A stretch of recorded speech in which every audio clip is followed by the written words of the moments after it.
Listen to me. You have to eat the dream. You have to sleep the dream. You have to dream the dream. You got to touch.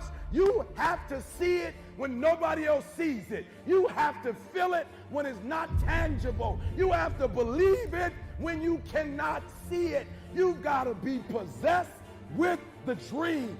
No avid follower of the Fordham men's basketball team could have drawn up this sort of start in their dreams.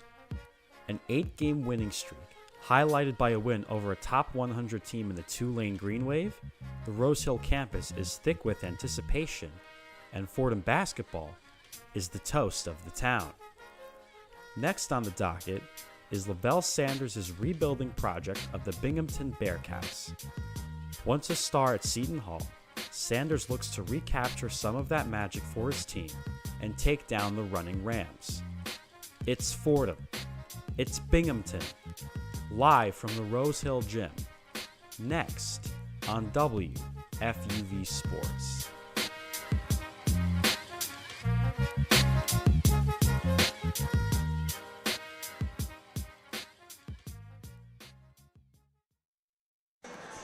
Hello everyone and welcome to our broadcast of Fordham men's basketball on WFUV Sports Live on our YouTube page alongside Mike Calamari. I'm Thomas Aiello and Mike.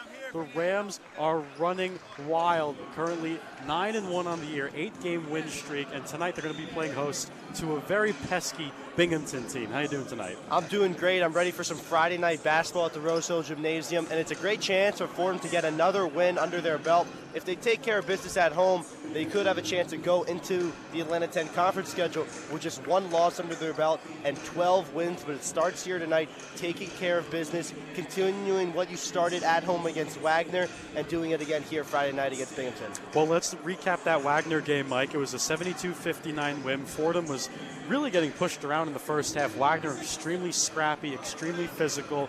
But in that second half is where Fordham has shined all season long so far, and they made a run at the absolute right time. And they got a great performance out of their best player in Darius Quisenberry, 25 points for him, and he had 8 for 11 from the field. Something he struggled with throughout his Fordham career is shooting good percentages from the field. He did that against Wagner. And then Rostek Nowitzki, he was the story of the night. 19 points against Wagner, a perfect 6 for 6 from the field. Also went 7 for 8 at the free throw line. He connected with multiple and ones. If he can continue the way he's been playing, he had a double-digit performance before the game against Wagner, 14 points and 9 rebounds against Tulane. If he can continue to play how he's been playing all year, Fordham, they have a lot of depth at the 5 position, and they have a lot of scoring depth across their entire roster. Well, let's not forget Zach Riley, who had come off of injury, was a little wobbly to start the year, but he's really come into his own, had a really good game against Wagner, had a huge 3, had a huge and 1 towards the end of that game. And the Fordham team, Mike, they're just starting to finally get healthy, and people are really starting to take form. Exactly. Pat Kelly's someone who did not play a lot last game, just checked in at the end of the first half. He had been missing since that Arkansas game due to some injury issues, but he's someone that can help the team if he gets some minutes tonight. But Zach Riley, you mentioned him. He's been able to come in at big minutes time and time again and really provide a spark for the team. You think back to that main game, comes in the final minutes, hits a pair of threes. You think back to the Wagner game, hits a big three-pointer, gets a big and 1 in 10 minutes against Wagner. So he's someone that's able to provide some big minutes for this team, and it's evident that he is someone that Coach Urgo trusts. He's talked about that before the game. He's got an incredible basketball IQ. He knows what he's doing on the floor, and he's guaranteed every time he's on the floor to be one of the hardest workers. That's what he brings to the team, and I think that just shows you this Fordham Rams team. It's not all about the starting lineup. There are guys 1 through 13 that can help this team win. Well, let's shift it over to Binghamton really quickly, Mike. They're a young team in terms of where they are in their rebuild, but they are one of the oldest teams in Division I right now. Average age, 22 years old. Lavelle Sanders, a former standout at Seton Hall. No stranger to the big spotlight, but this is a challenge that he has willingly taken on, and in all honesty, it's a tough one, but Lavelle Sanders seems determined to turn this Binghamton thing around. Yeah, and if you look at Binghamton this season, they are 3-6 entering the year, but 4 of their games have been decided by 3 or less points. In those games, they're 2-2, a perfect 500, so their record doesn't really show exactly how good they are. and it's really a scoring game with them. Are they going to be able to score the basketball how they want? 70 points is the magic number with them. When they score over 70 points, they're 3-0. When they score under 70 points, they're 0-5. So it's going to be a defensive game for Fordham. If they can stop the Binghamton offense, keep them under that 7-point mark, they're going to put themselves in a good position. Well, let's send it to our little interview with Coach Keith Ergo, who we caught up with earlier this week to talk about today's matchup against Binghamton. So, Coach, you guys are riding an 8-game win streak, a lot of the wins coming at the Rose Hill Gym. What does this say about your program and the resilience of your group? Yeah, you know what? It's just, for our guys, it's great just to see the fruits of their labor. I mean, we've been working hard since June 1st, and it's an exciting time for these guys just because they really are learning how to win, and to that mentality of knowing or believing that you can win at any point in time it goes a long way. It's good for several points a game. So, but they also are a mature group where they know, we've made a lot of mistakes and we've got to get a lot better. So, them understanding that every day is an opportunity for us to get better, and we're going to need to be the best team we can be by the end of the year. It's really important. So that's been really, really refreshing to see our older guys understand that we're nowhere near where we need to be, and we've got to clean up a lot of stuff as we move forward here each and every day we step on the court. So tonight you guys play a Binghamton team. The average age is 22 years old, one of the oldest teams in all of Division I college basketball. And tonight, one of those teams, maybe you could put those mistakes to the test and see how you can clean those up against an older group. How do you think this test will help your group in the long run? Yeah, every chance you get an opportunity to play a game, it's going to be a test, especially in today's college basketball world. If you look across the country and you look at that scoreboard ticker on ESPN or whatever it might be, you see teams that, at least on paper, don't look like they should be competing, but they're coming into gyms and getting it done. So the parity in college basketball is greater than it's ever been as a result of some older, more mature rosters, and this is one of those. They've had some really tough games. They've played some teams extremely tough. Atlantic 10 team on the road, they had on the ropes. So, for us, it's just coming out, trying to make sure we stay disciplined, continue to get better. That's our goal, is just to get better this evening in the first 20 minutes and then, hopefully in the second 20 minutes. And I think if we just continue to get better as a unit, start to learn how to trust more, and, continue to trust each other more, communicate at a very high level, I think we'll be in good position inside that 4 minutes. Coach, good luck with the game tonight. Thanks so much. Well, you heard Keith Ergo there, as we said, Mike, and as Coach said as well. Very experienced Binghamton team that this Fordham team's going to play.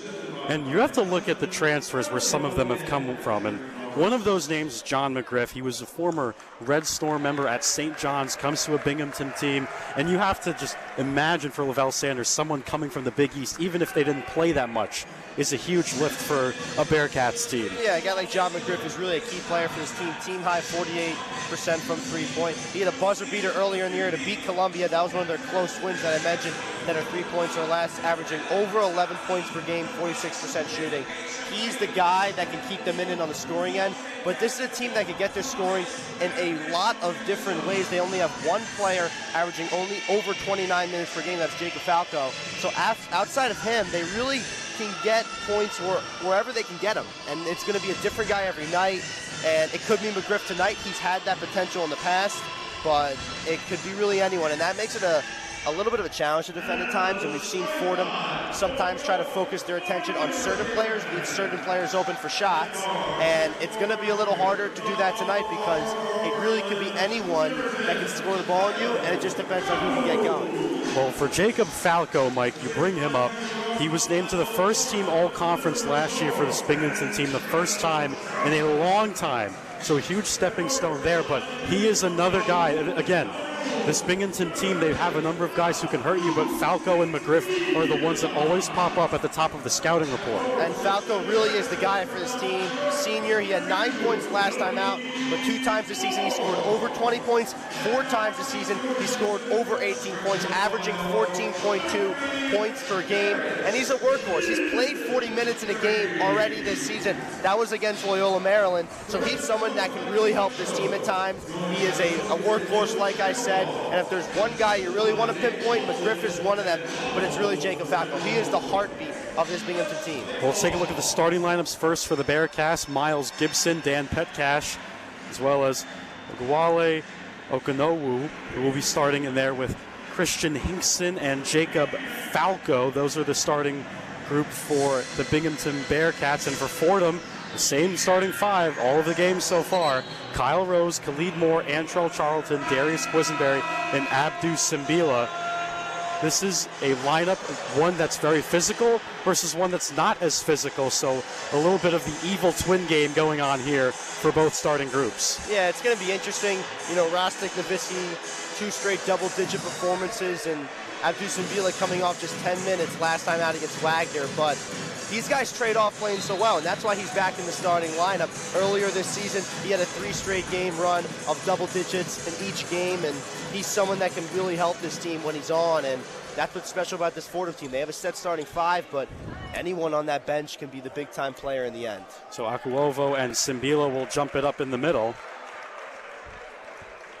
Fordham in their home whites with maroon striping, and Binghamton in their away blacks with green striping, and we're underway as Fordham wins the tip. Antrell Charlton runs point for the Rams at the block F. Fordham now going right to left. Khalid Moore, far wing, drives the right baseline, and he's fouled immediately.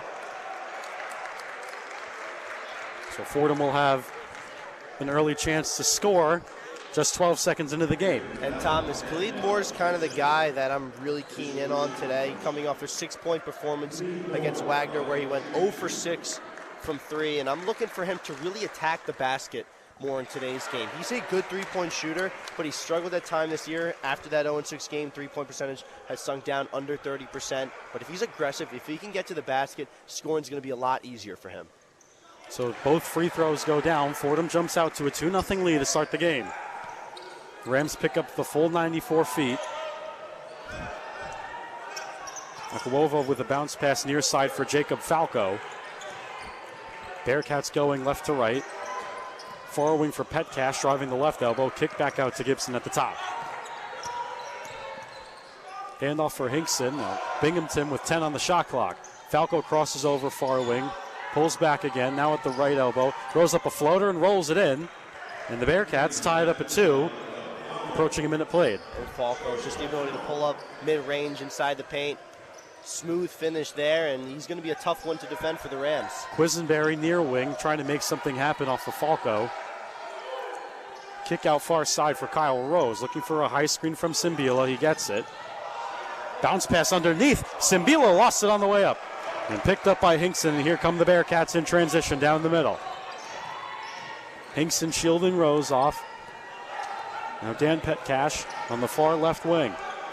High screen from Akuovo, pulls a straight on 3 as Petcash. This is short, and Simbila with the rebound. A nice aggressive rebound there by Simbila. Established the rebounding battle early. Quisenberry, high screen, head fake, bounce pass, Charlton right wing with a hop step. Kick out for Kyle Rose straight on. The 3 goes down. 5-2 now for Fordham, about a minute and a half played. And some great ball movement early on for Fordham. This might be the best I've seen him pass to start a game. Falco full speed down the right lane. Pass is nearly intercepted by Fordham. Kick back out to Gibson. Feed into the left block is Akuovo on Simbila. Turnaround hook shot is good for 2 off the back rim. A nice baby hook there by Akuovo. Really able to rise up over Simbila with the right hook and get it right into the basket. Quisenberry pulls a straight on 3, and that one goes down. And the scoring's just coming easily for the Rams right now. 8 points in the blink of an eye, just 2:20 into the first half, and wow, nice 2 threes back to back. 8-4, as Mike said. Falco running the point at the block F. High screen from Akuovo. Now Falco driving right with a little floater, high off the glass, no good. Tipped around, ball's loose. Oh board for Akuovo. Gibson on the top of the circle. Swing pass for Hinkson, working in on that right block on Kyle Rose. Trying to turn, makes his move. Rejected by Simbila. Out of bounds. The Bearcats will hold on to it. And a great deflection there, a great block by Abdu Simbila, rising up, taking it down. It didn't even have a chance to get near the rim there, so a great move there by Abdu Simbila. And here's a turnover by the Bearcats, and Fordham will take possession back. So Kyle Rose will inbound on the far side. Just about 3 minutes played here, 8-4 Fordham. Charlton on the high side gets a screen from Simbila, who rolls. Looking for some help and finds Simbila on the top of the circle. Handoff Quisenberry with a pump fake. Driving down the middle, kick pass far wing Rose with a pump fake. Weaving his way through, eats the contact, nothing there. Akuovo the board. And they're getting some great looks on the offensive end. Cairo slips through the defense there, a nice layup at the right block, but just not able to get it to go. Falco at the top of the block F. Pulls a straight on three, well short, and Simbila tips this one around, and Khalid Moore tracks it down in the far corner. Quisenberry, far wing. Fordham swings the ball around to Khalid Moore at the top of the circle. Near side wing is Kyle Rose, one dribble three, off right side, Akuovo another board, and here come the Bearcats, intercepted by Quisenberry. A little reverse layup, bounces in for two.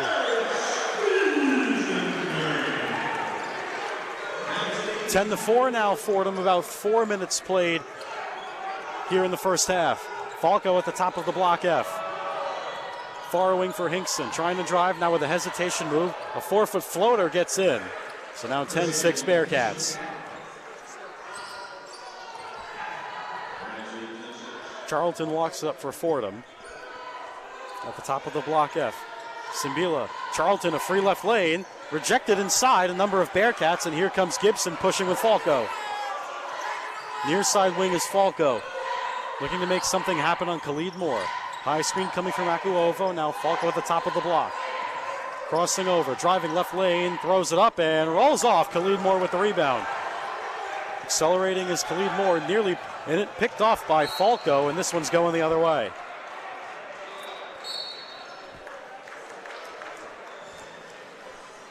So both teams running and gunning here in the opening 4.5 minutes. 10-6 is the score for the Fordham Rams. You're listening to Fordham men's basketball on WFUV Sports.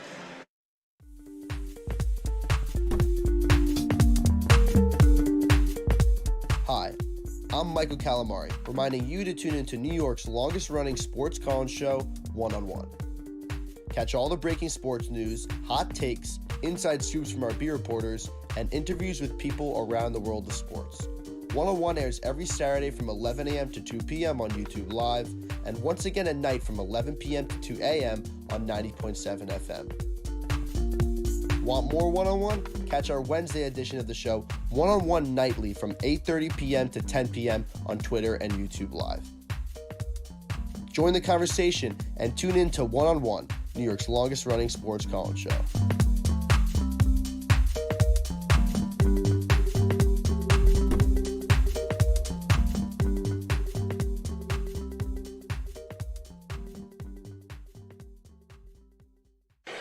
Welcome back to the Rose Hill Gym, our coverage of Fordham men's basketball on WFUV Sports. 10-6 is the score. The Fordham Rams are up, but let's go to the third member of our crew. Colin Lachlan has something from the sidelines. Hey, Colin. Hey, guys, something to watch or a specific combination to watch as this one keeps on going. The one between Antrell Charlton and Darius Quisenberry. The two are wearing the same Under Armour sneakers tonight, tri-colored and all. Quisenberry, the Rams' leading scorer. Charlton, the leading assister on the team. You got to think it's a beneficial relationship on both sides. We'll have to see if they have more moments in store this evening.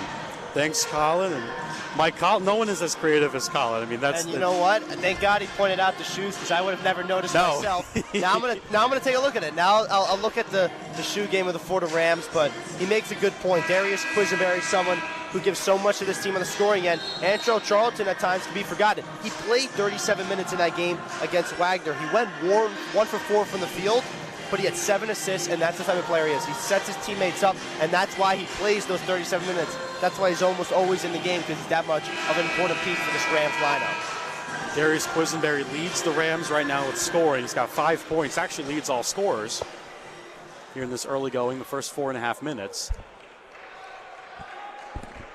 So Fordham will have this one underneath their basket on the far side.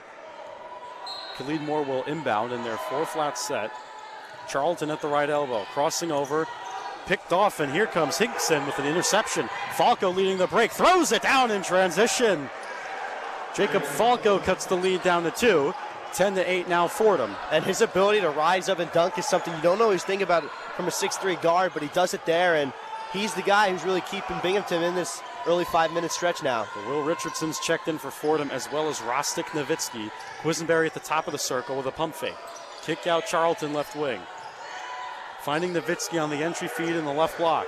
Goes to work on Akuovo. Spinning inside. Nowitzki bounces off. Rebounded there by Akuovo, and here come the Bearcats. And I love that spin move by Nowitzki. He's really added a lot of offensive post packages to his arsenal, and you see it there, just not able to get it to go. Far side for Petcash. Defended by Quisenberry. Akuovo left elbow extended. Now Gibson off the screen. Trying to go to work on Charlton. Fading from the left baseline. Back iron drawn. Tipped out to Petcash. He'll pull a straight on three.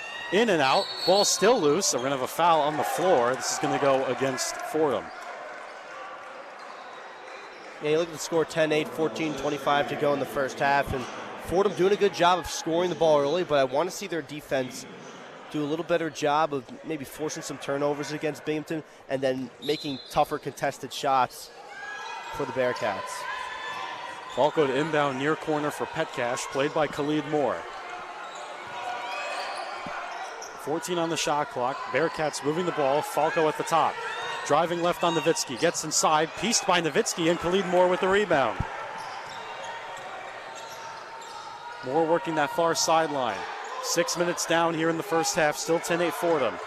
Moore nearly loses the handle. Now Fordham swings it around. Quisenberry near wing. A three ball. It was short off the left side. Rebounded by Gibson. Hinkson now in the right corner. Backing down Quisenberry, right block. Cross paint pass for Gibson. Nowitzki with some nice D, but better O by Miles Gibson. Now we're knotted up at 10. And Gibson, a guy who can come in and really give some offense. He led all BU in that game against Colgate with 15 points. Charlton, the left lane. Nobody home, and a free two for Antrell Charlton. And really, when he starts to be aggressive, he opens up more chances for his teammates, and that's what makes him so good. Falco in and out dribble, zigzagging the right lane. Kick out to Hinkson, driving the right side. Nothing there. Ball's tipped around. Richardson comes away with the loose ball, and here comes Fordham. Charlton near side wing. Hop stepping his way. Khalid Moore, a left wing three. That one goes down for Khalid Moore. It's a 5-point lead, 13 minutes to go in the first half. And you had a feeling he was due 0 for 6 last game. Not something you'll usually see from Khalid Moore, but finally gets that three to go and could be a spark for him. Gibson and Hinkson playing catch on the right wing. Handoff now to Falco, opposite wing, played by Will Richardson. Zigzagging through, now gets down the right lane again. Ball short, Nowitzki with the board. 5-point lead for Fordham. Will Richardson trying to put on the speed, but nothing there. Quisenberry with a pump fake at the top. Drives the right lane, and he's fouled. So Fordham will go to the line to shoot two. Darius Quisenberry, 89% from the free throw line this year.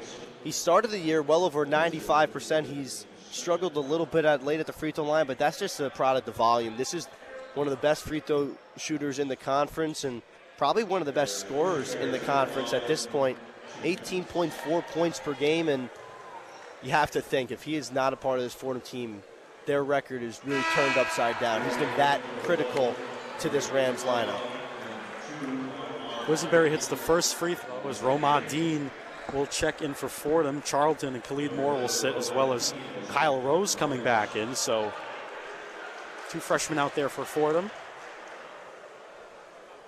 Quisenberry's second free throw goes down, so now a 16-10 lead for Fordham. 12:26 to go in the first half. Richardson plays Falco full court, working that near sideline. Handoff to Gibson at the top of the circle. Bearcats weaving through on the top half of the perimeter. Kick pass Gibson right lane. Steps back along. Two is good for Miles Gibson. Sweet move there. And it's now a 5-point lead with 12 to go. And he's got a great mid-range backup, the ability to pull up really on a dime and be able to hit a shot over those defenders. One of the better scorers on this Bearcats team. Quisenberry trying to shake at the right elbow. Finds Will Richardson far corner with a shot fake on Falco. Pulls back from about 5, and that one goes down for Will Richardson. A 19-12 lead, 11:40 to go. Some really nice offense by Will Richardson there. Ability to step back, create some space, and pull up from mid-range. Really like to see that out of the freshman. Far side is Hareed, checked in for Binghamton. Going into the back now is Balogun, and we're going to have a foul here against Fordham, and this one will stay here with the Bearcats. 19-12 is the score. Fordham is up on the Bearcats. 11:26 to go in the first half. Let's send it back to our Rose Hill studios for a one-on-one scoreboard with Andrew Canary. The one-on-one scoreboard. In college hoops, we have a big matchup with number 18 ranked Gonzaga taking on the Washington Huskies. That game is going to get started at 9 p.m. tonight. Over on the ice, the heated matchup between the Islanders and the Jersey Devils just started.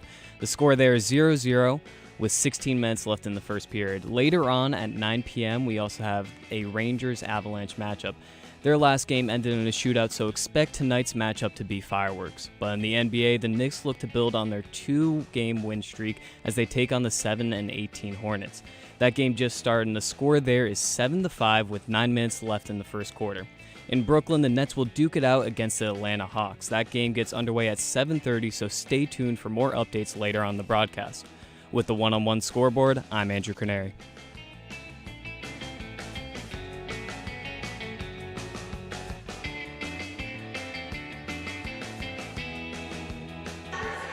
Welcome back to the historic Rose Hill Gym. Our coverage of Fordham men's basketball on WFUV Sports Live on our YouTube page alongside Mike Calamari. My name is Thomas Aiello.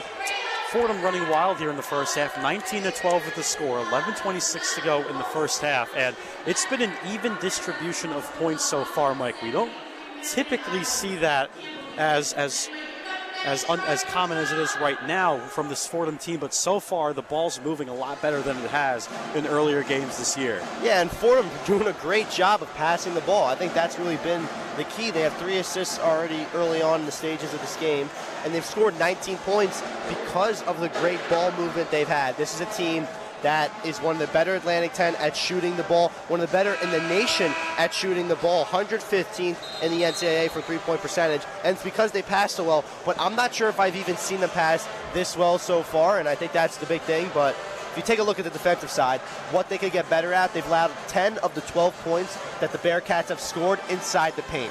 Try to defend the paint a lot better, force them to take contested threes, and that's your ticket to win. As we get set out of the timeout, Binghamton will have it underneath their basket. So as mentioned at the top of our broadcast, Lavelle Sanders' group trying to morph a competitive identity. Falco at the block F, defended by Quisenberry. Number 3 and number 3 going at it. Kick far side from Miles Gibson. Defended by Kyle Rose. Now back to Falco at the block F. 5 on the shot clock. Falco sees it. Tries to shake Quisenberry at the top. Driving the right lane. High off the glass for 2, and a nice move by Jacob Falco. Back now to a 5-point lead. 11 minutes to go in the first half. Will Richardson at the top of the block F, just beyond the half-court mark. Bounce past Quisenberry far wing. Trying to work on Falco. Goes to a guard back down on the right block. Finds a kick out. Kyle Rose wide open straight on. Bricks it off the side. No rim. Rebounded by Hareed. And in stride is Petcash under the basket, and he's fouled underneath by Romadine.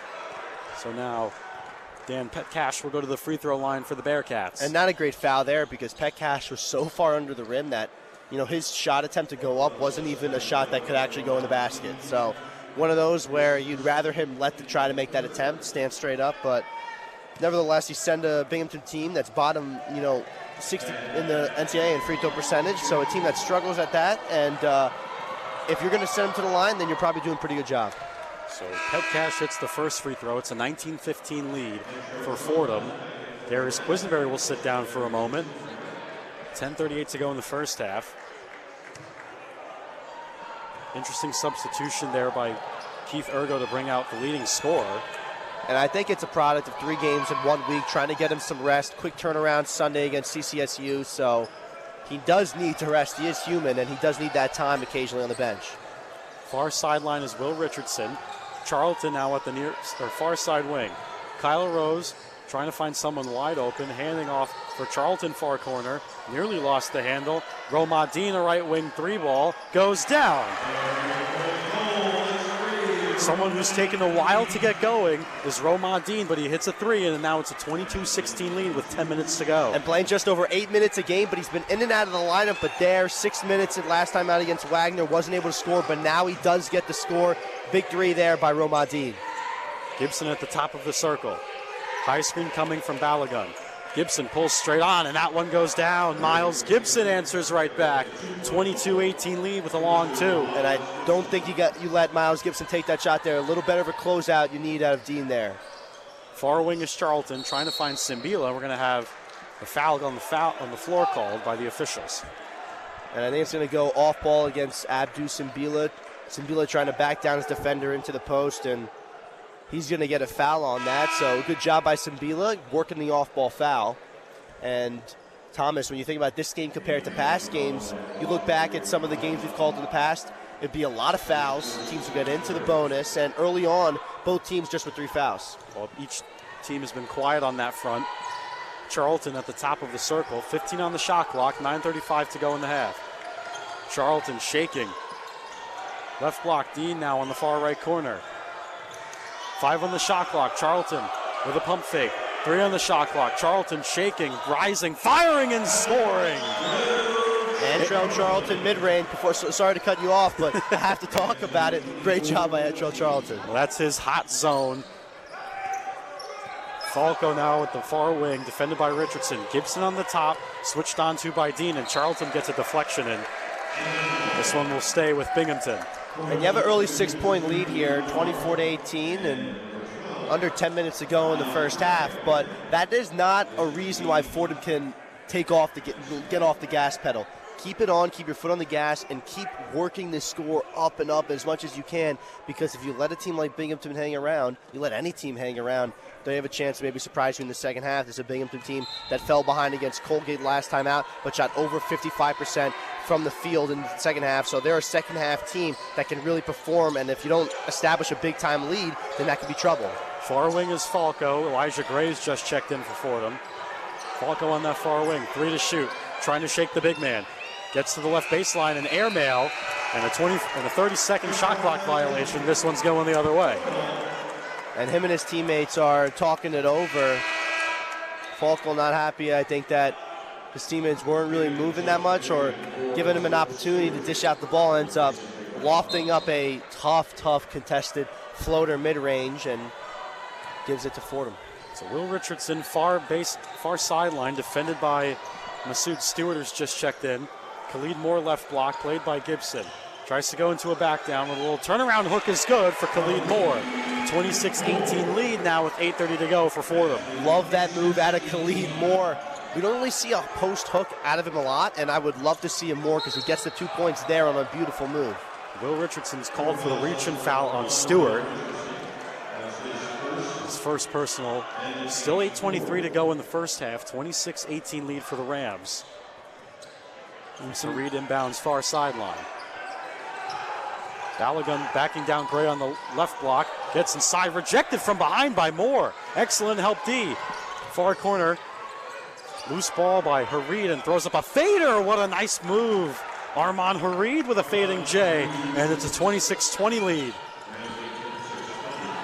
Charlton wide open left wing for 3. That bounces over the back of the backboard, and this one's going the other way as we head into our next media timeout. 26-20 is the score. The Rams up on the Bearcats with 7:59 to go in the first half. You're listening to Fordham men's basketball on WFUV Sports.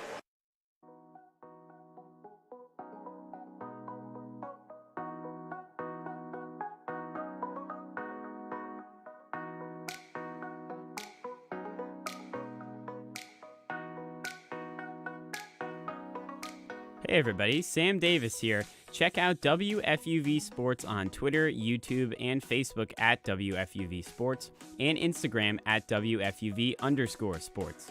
There you can find all of our content from our beat reporters covering all the New York professional sports, as well as clips and full shows from One on One, New York's longest running sports call-in show.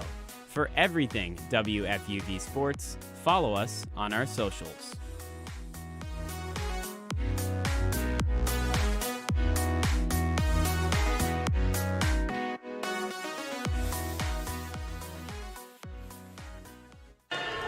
Welcome back to the Rose Hill Gym, our coverage of Fordham men's basketball on WFUV Sports. Alongside Mike Calamari, I'm Thomas Aiello.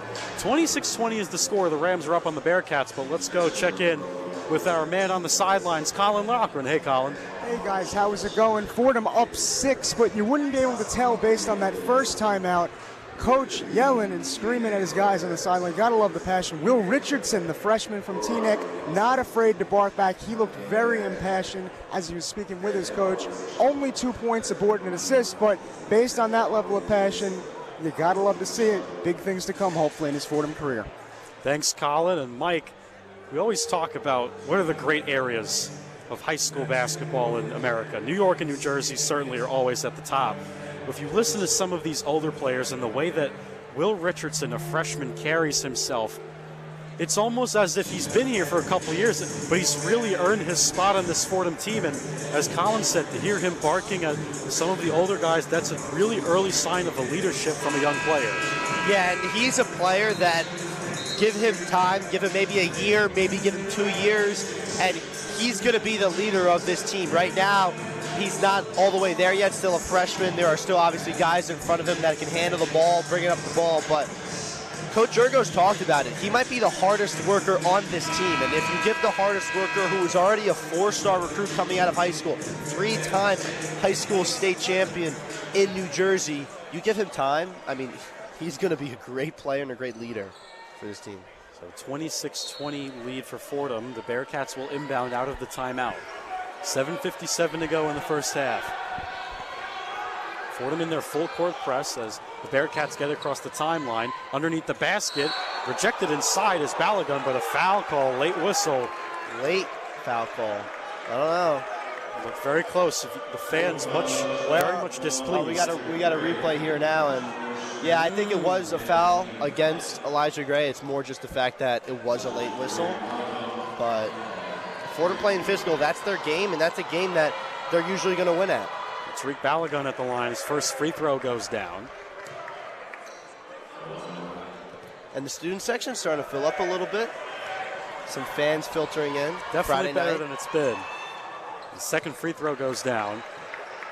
So Balogun cuts it to a 4-point lead. 7:48 to go in the half. Now the Bearcats in a full court press. Lob pass Charlton across the timeline. Nearly loses the handle. Now goes to a back down on the right block. Trying to find someone who's open and intercepted by Gibson and picked up by Hinkson. And here come the Bearcats. Stewart at the block F. Defended by Kyle Rose. Far wing for Hareed. Kick pass Gibson, top of the circle. Now inside for Balogun, working on Elijah Gray, spinning his way. Nothing there. Solid defense there by Gray. And really nice move by Balogun, but just better defense by Gray. Kyle Rose is thrown to the floor, and that one's going to be a foul against the Bearcats. Yeah, that was a rough foul there. Almost like a shove more than anything.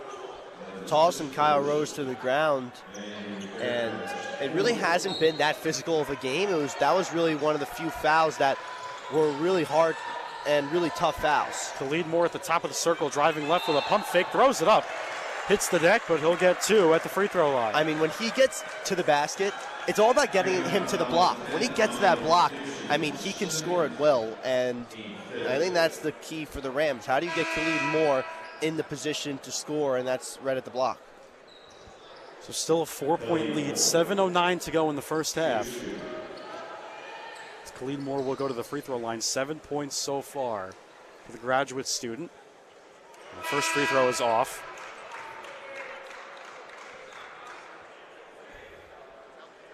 There's Lavelle Sanders making some substitutions. Falco checks back in, as well as Tavion White coming in for the first time. As Khalid Moore's second free throw bounces in, so he splits a pair. Now a 5-point lead for Fordham with 7 minutes to go in the first half. Stewart near sideline, sees a double team, but now Falco on the near side. Swing pass to Hinkson at the left wing, defended by Zach Riley. Spinning off Riley on the left side. Loses in midair and picked up by Kyle Rose, and here comes Fordham. Zach Riley now pushing. He'll slow things down at the right wing. Rose down the middle of the paint, hop stepping inside. doesn't get the layup to go, but he'll get 2 free throws.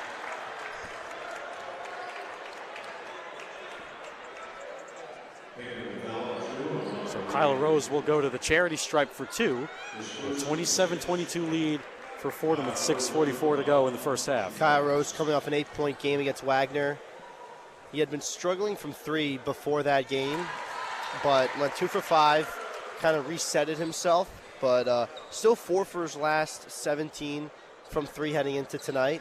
Been able to play well early on, 1 for 3 from 3 in this one, but he's a player that when he's hot, I mean, he's probably one of the better 3-point shooters in the conference, let alone this team. He probably was the best catch-and-shoot three-point shooter on this team.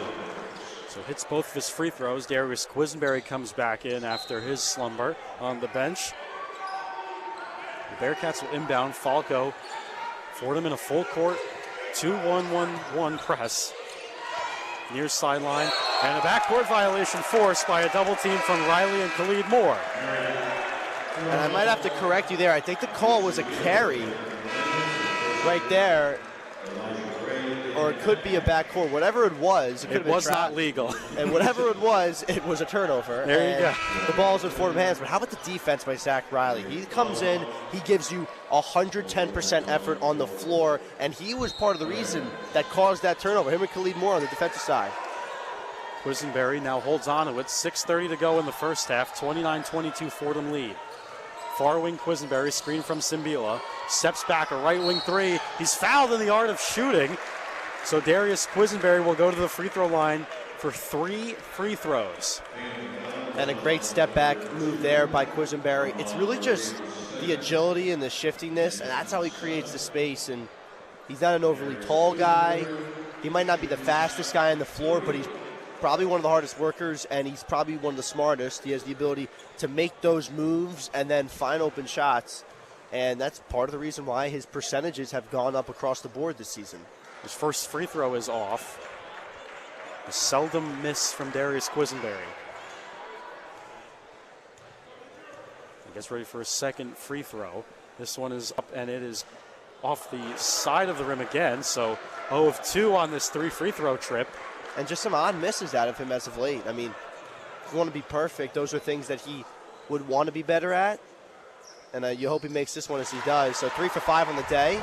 And he knows it. He can be better at the line. And for someone that gets to the line a lot, that's your ticket to a lot of points. Fordham showcasing the full court press. Far side for Harid, right baseline J. Nothing there. And Abdu Simbila with the board. Zach Riley now trying to push. Swing past Charlton, top of the circle. In and out move at the free throw line. Kicks out Quisenberry with a ball fake.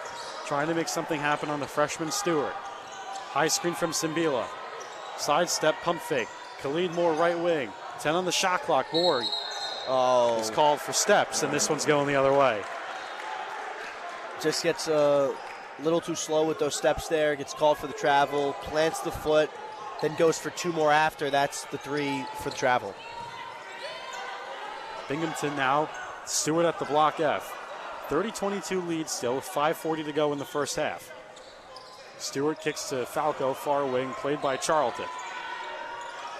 Petcash at the top, swing back to Stewart, right wing. Now driving the right side, Euro stepping through, and he's fouled by Khalid Moore in the midair. So Masood Stewart will go to the free throw line for 2 shots. And Stewart trying to break a 2-minute scoreless streak right now for Binghamton. 1 for the last 5 from the field, 0 for the last 3 from 3. So trying to get some points on the board. They've been doing a pretty good job of hanging in this game, but you don't want a repeat of what happened against Colgate where you went down by so many. They went down 25-9 in that game. I know that's not what you're seeing tonight, but it's just an example of you don't want to get down into a big lead because that's going to set you up for a big-time loss. And the more Binghamton can hang around, chip away, and try to keep this under 10 points before halftime, the more they set themselves up for success heading into the second half. So Stewart will get ready for his second free throw. And misses both. And now here comes Fordham, Charlton leading the charge. On the far sideline, now hands off Quisenberry. Swing past Zach Riley at the top of the circle. Khalid Moore near corner, and we're going to have a foul on the floor. This one looks to be against Binghamton. And it's going to be one-on-one right now for Fordham, I believe. So they'll start getting to the line now with 5 minutes and a little bit of change left. And a good spot for them. When you have an 8-point lead, get into the bonus, or the other team's in the bonus, and now you get to take those free throws, that's huge. And it makes you more of a threat on the offensive side because teams are concerned now about sending you to the line, and they're already down points. So Charlton's first free throw is good, so 31-22 lead. 5:18 left in the first half. Charlton will have one more. You'd say it's a pretty good crowd tonight, would you say? It's not bad. You know, it's not bad. The student section certainly looks extremely filled just ahead of the holiday break. As Charlton's second free throw goes down, so a 10-point lead. 5:14 to go. Falco crosses the timeline. Skip past Gibson under the basket. He leaves it for Balogun, and he's going to be called for steps. A nice pass right there. Falco to Gibson, then underneath the rim, but turnover there and a costly one as you had a really good chance to score some baskets, put up 2 points on the board. So still a 10-point lead. 5 minutes to go in the first half for the Rams. Quisenberry at the block F. Riley at the top of the circle, plays catch with Quisenberry. Now at the free throw line, Simbila, a 10-footer. Wow. We haven't seen that from him. It's a 12-point lead now for the Rams, 4:50 to go. And the confidence, no hesitation. He didn't wait for anything. And intercepted by Khalid Moore for a lays it up. Oh, no! He thought about a slam midair and changed it to a layup. Misses a bunny, but it's still a 12-point lead. Falco's got the ball. Kick pass to Petcash on the far wing. Now at the block F is Falco trying to shake Quisenberry. 14 on the shot clock, 4:25 on the game clock. Hickson near side wing, a three, nothing there. Ball's tipped around O-board by Petcash. A floater goes in, and now it's a 10-point lead, 34-24 for the Rams. And wow, I mean, a Khalid Moore dunk would have really been huge for this place. And you can hear everyone's sighs when he didn't get it to go. It's really a 4-point swing with Binghamton basket on the other end, and now it's going to go back the other end. It's going to be against Quisenberry there. Excuse me, I think Simbila. Illegal screen call on Simbila, so this one will go the other way. But just one of those things, Thomas, where you don't think about it, but that's a 4-point swing. You know, they put the Rams in a tough position defensively off the miss, and that led to the 2 points, and they had 2 points on the other end.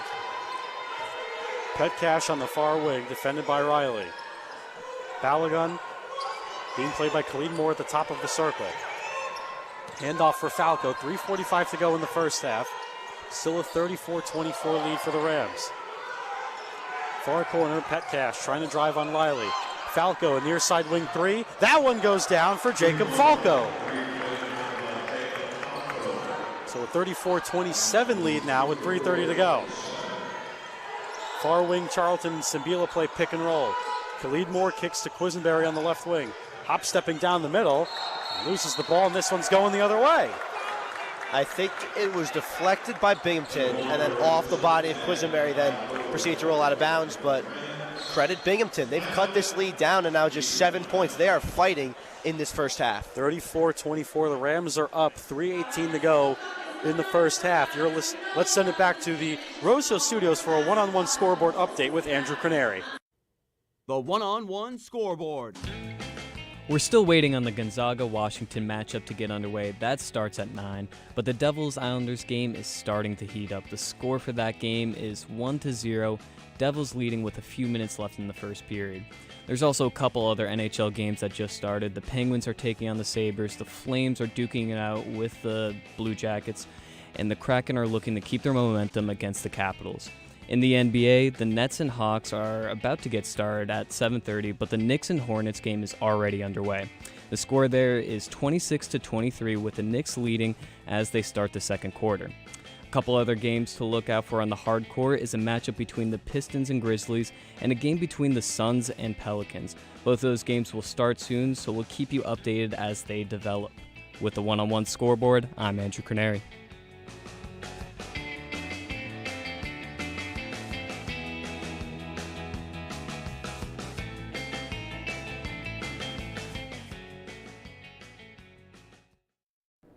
Hey everyone, this is Darius Quisenberry, guard for your Fordham Rams. You can listen to us all season long over on 90.7 FM, WFUV Sports, and YouTube Live. WFUV Sports, the flagship station of Fordham Athletics. Welcome back to the historic Rose Hill Gym. WFUV Sports' coverage of Fordham men's basketball live on our YouTube page alongside Mike Calamari. I'm Thomas Aiello. 34-27 is the score. The Rams are up on the Binghamton Bearcats. 3:18 to go in this first half, and we've seen Fordham go on some nice runs. We've seen Binghamton go on some nice runs, but both teams have also hit the wall equally as hard as the other one, Mike. Yeah, we talked about a scoreless streak for Binghamton. Now they're on a 5-0 run in the past minute and 36. So that's just basketball. I feel like I say that every broadcast, but you're not wrong. It is a game of runs. Runs are going to happen. You're going to not hit the shots at times. The other team will, and those ebbs and flows will even out over the course of a game. So Fordham just play a defensive game and then regain the lead. Nearly intercepted by Khalid Moore. Looked like a wide receiver trying to grab that one. And I just feel like he's so close to breaking it. I know he's done that. 24 points against Stonehill, 23 versus Tulane, but I see a 30-point game again by Khalid Moore on the horizon for sure. It just depends on when that day will be. Block F for Hinkson, defended by Will Richardson. Swing pass Falco, right wing. Drives now the right baseline. Kick pass out Petcash, far corner three. And bounces off. Offensive rebound by Gibson. Ball tipped around. Simbila rips it out of the air. 2:45 to go. Kyle Rose now down the middle of the lane. Throws up a right-handed floater. Nothing there. Board Simbila throws up a hook shot. Nothing there.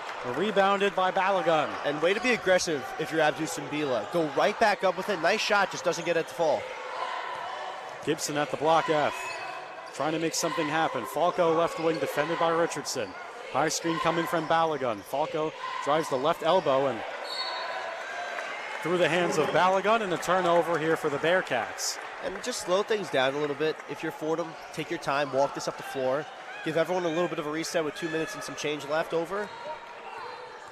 Far sideline is Will Richardson. Rose and Quisenberry play catch. Now driving the right baseline is Quisenberry. Kick pass, Rose, wide open left wing, goes down. 37-27 lead for the Rams, now approaching the 2-minute drill. 3 guys with 8 points for Fordham. It's everyone getting involved in the offense. Full court press being deployed by Keith Ergo. Feed inside Balogun, left block, trying to turn on Simbila. Oh, a nice move. Tariq Balogun with the sky hook in the 37-29 And we've seen lead. that hook shot time and time again. That's his go-to move, and it's a tough one to defend, even if you're Abdou Simbila, who leads the team in blocks. Top of the circle, Rose. Hands off, Quisenberry, right wing, crossing over. Down the middle of the lane. Nearly loses the handle. Kyle Rose dives on it. 10 on the shot clock. Double team on that far corner, and they're going to call a foul here against Binghamton. This one will be on the floor.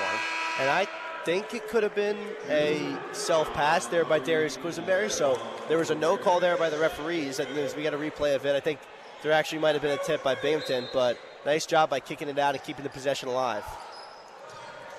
Rose, right elbow extended off the inbound. Khalid Moore, right block, 4 on the shot clock, spinning and fouled again.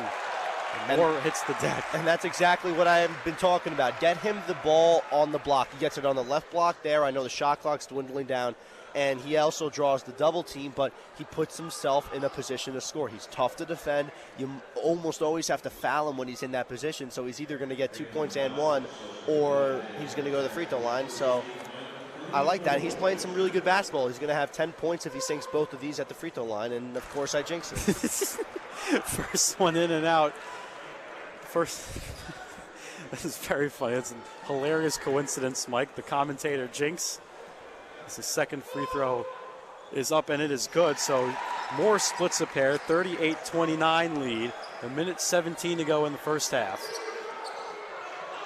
Far side for Harid, driving down the middle. Abdou Simbila erases him. And Balogun loses on the way up. It's going to be called for a foul, but an incredible help defense effort by Abdou Simbila. And no surprise there. Abdou Simbila, probably the best defender that any team has faced against Fordham, including Fordham. So anytime the Rams have been on the floor, he's probably been the best defender on the floor. And 2 blocks tonight. He's averaging over 2 on the season. So he could explode even for 5 block games. We've seen that against Harvard. So no surprises there. And if he continues playing like Coach Urgos has said in the past, he could be a Defensive Player of the Year type player in the Atlantic 10. So Balogun's first free throw is off. Second one is short again, and Simbila with the board. His 6th on the evening.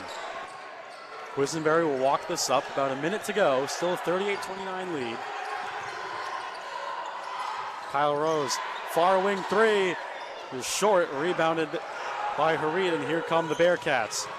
Hareed working that right wing, throws it well over the hands of Gibson, and a turnover for the Bearcats. So 49.2 left.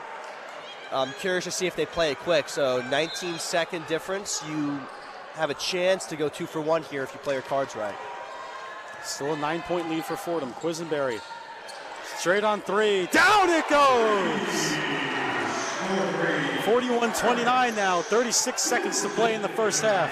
Falco near wing, trying to shake Simbila. Also sees the mismatch with Balogun underneath the post. Falco shaking Simbila, driving inside, floater rolls in.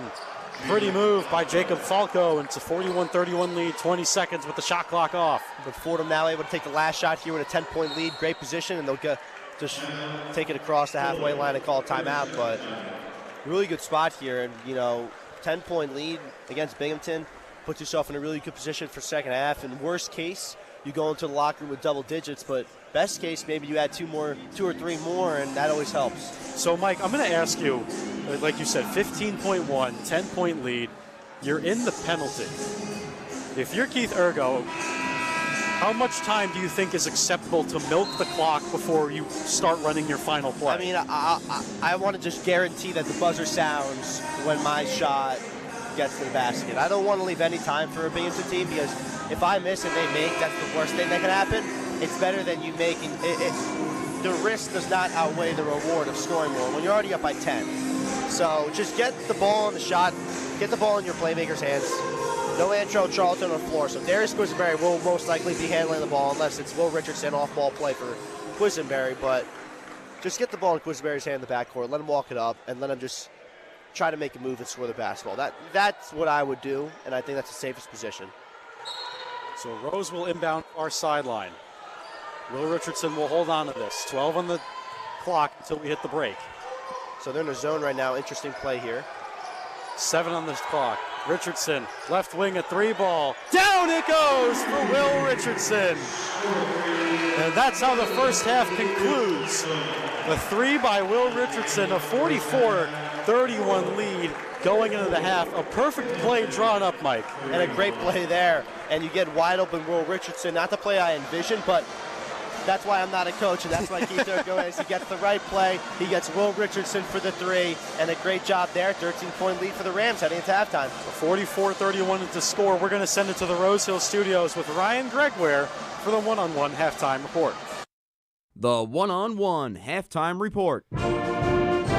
Thank you, Thomas. Fordham leads this one 44-31. A solid first half for the Rams over Binghamton. We have so much to get through in this one. But first, before we do all of that, we're going to send it over to Andrew Craneri for a one-on-one scoreboard. The one-on-one scoreboard. On the ice, the Devils-Islanders game is heating up as they start the second quarter. The score there is 1-1 as they finish up the first period. The Blue Jackets also took an early lead in their game against the Flames. The score right now is 1-0 with the Blue Jackets leading. But over in the NBA, the Knicks and Hornets game is also starting to get really exciting. The score over in the Spectrum Center is 37-34 with 6 minutes left in the second quarter. The Nets and Hawks also just started their game. The score at the Barclays Center is 10-8 with the Hawks leading in the first quarter. Another game to keep an eye on is the Raptors-Magic clash that currently is in the second quarter. The Magic have taken off against the Raptors, posting up a score of 45-36. We'll keep you updated as those games develop. With the one-on-one scoreboard, I'm Andrew Craneri.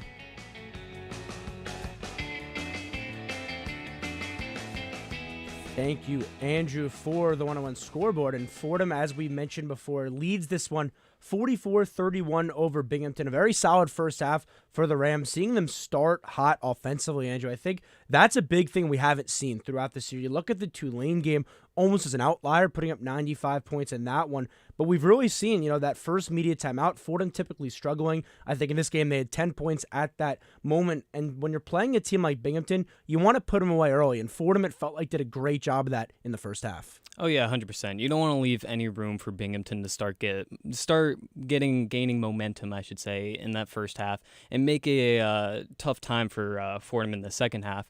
And it's notable that you said that Fordham has started a little bit quicker than they're normally characterized as in this, in our season right now.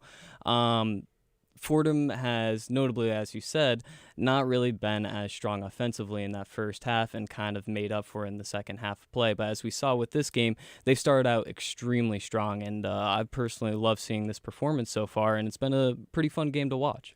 Now, you look at the box score in this one for Fordham. Darius Quisenberry leading the way with 11 points. He's had double-digit points in every game. He accomplishes that before the half in this one. There's only so many things you can say about him. The leader he is off the court, what he's been doing this year, such a consistent focal piece for the Rams, and it's good to see another strong half for him. Yeah, a focal piece. I mean, I think you put it best. Another way to put it would be a centerpiece of this Fordham team. I mean, Quisenberry, I feel like the entire offense kind of revolves around him, and he plays an essential part onto the offensive toolbox, I would say. He leads the team in scoring with 18.4 points per game over the season. And another thing that I also do want to bring up is the performance of Khalid Moore.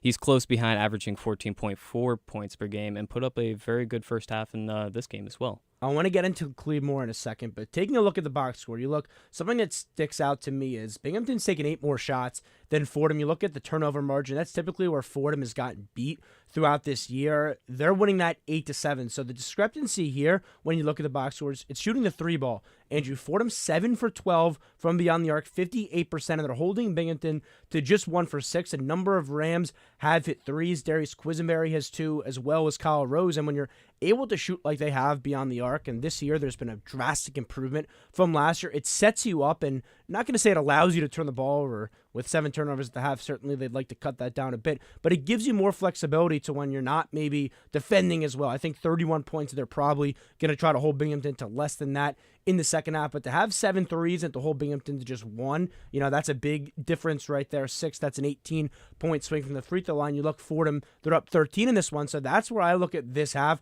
as really sticking out for the Rams. Oh, 100%. I mean, I think the 3-point is the best way to boil down this first half. It just shows that Fordham has a lot of scoring tools in their toolbox that leads them to victory time and time again, as we've seen throughout this season. And I think it's really exemplified in this Binghamton matchup with that stat line you just said, with Fordham taking control of that 3-point line. I think that just adds to the diversity of the offense that they have, and it kind of buys them some room for the turnovers.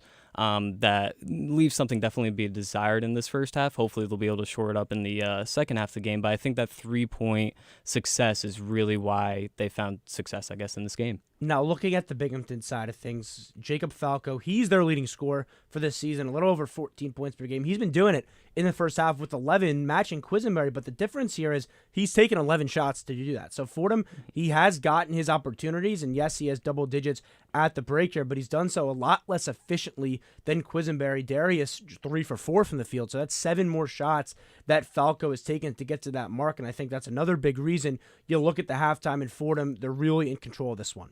Yeah, it's a bunch of missed opportunities, I think, for Binghamton, and I think if they want to find a path to success, they really have to make the most out of the opportunities that they have. I feel like Falco, exceptional player, and really has been carrying the Binghamton offense in this first half, but they have to make more use of the opportunities that they have. Yeah. Especially considering that Fordham has been allowing them to get these opportunities through turnovers.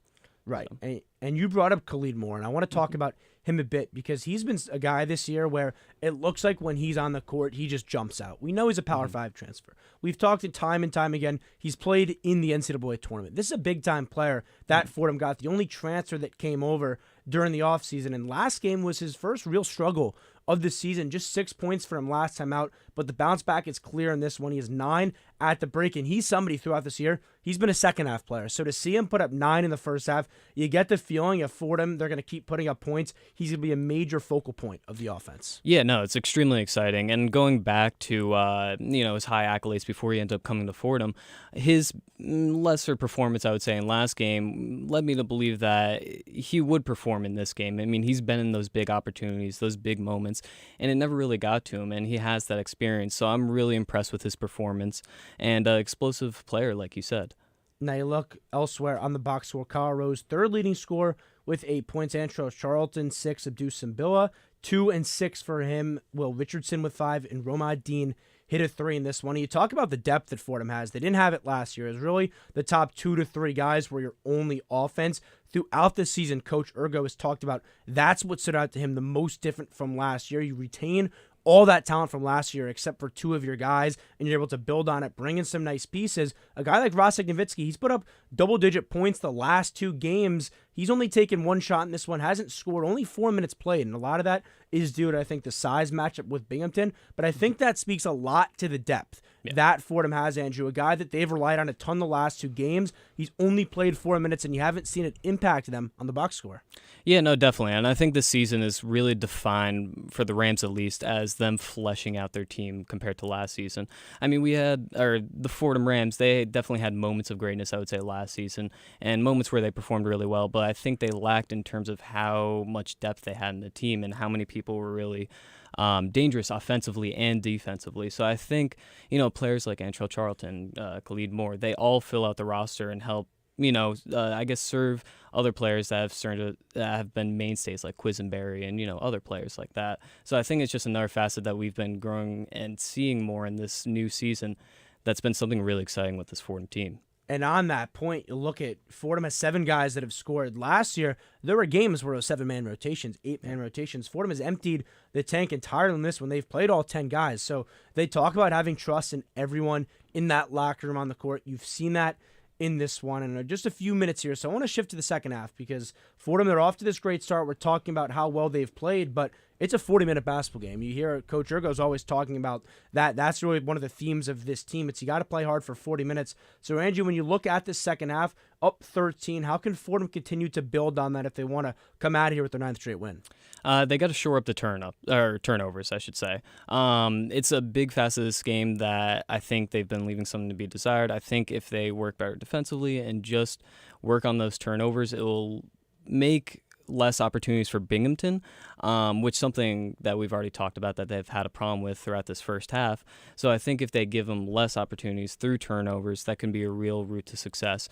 On top of that, they also have to continue their efficiency that they showed in that first half, and as well as just the amount of production that they had. Because normally when I'm broadcasting and talking about these Fordham games, usually how are they going to come back in the second half? It's very different now. One of the themes have been, you're 100% right. Exactly. The new theme now, I guess, is how are they going to keep this lead going strong into the second half? And I think just continuing the game plan, being efficient, shoring up the turnovers, making sure that doesn't happen as often, and all around just continuing how they play in the first quarter. I love how you made that point of what's been different in other games, because I think there's been a real change. We talk about the culture in this team. It's not about coming in and surprising people. It's taking care of business. Fordham came to this game double-digit favorites. They're expected to win now. You throw out last year, you throw out what this program has been. If you want to go big picture here, the A-10's not good this year. It flat out stinks. Yeah. And Fordham has a real chance to make some noise. Now you're sitting at 9-1, a chance to get to 10-1 to start the year, undefeated at home. You have expectations now. So I think Fordham, they're doing a good job embracing this culture change. You look at, head coach Keith Urgo, what he's really instilled in this team is that new culture. So I look at this last 20 minutes. I expect Fordham to play with the same fire they did in that first half. I'd be surprised if they didn't. I really don't expect a flat performance, Andrew. This team, they're playing so together right now. They're red hot, and expect to see them rolling here as we head into the second half. And I think that's just about going to do it for us here on the halftime show. We're going to send it back to Thomas and Mike at the Rose Hill Gym.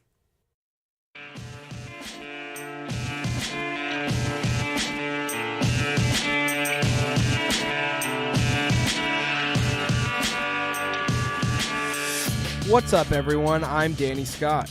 I'm Tyler Hu, and we're two of your hosts for WFUV's College Gridiron. We'll discuss all the best games from around the world of college football. We'll also talk about the rankings and give our thoughts on the Heisman race. We'll preview the best games of next week and give our score predictions. Keenan Troy and other co-hosts will join us as well. Tune in to College Gridiron wherever you get your podcast.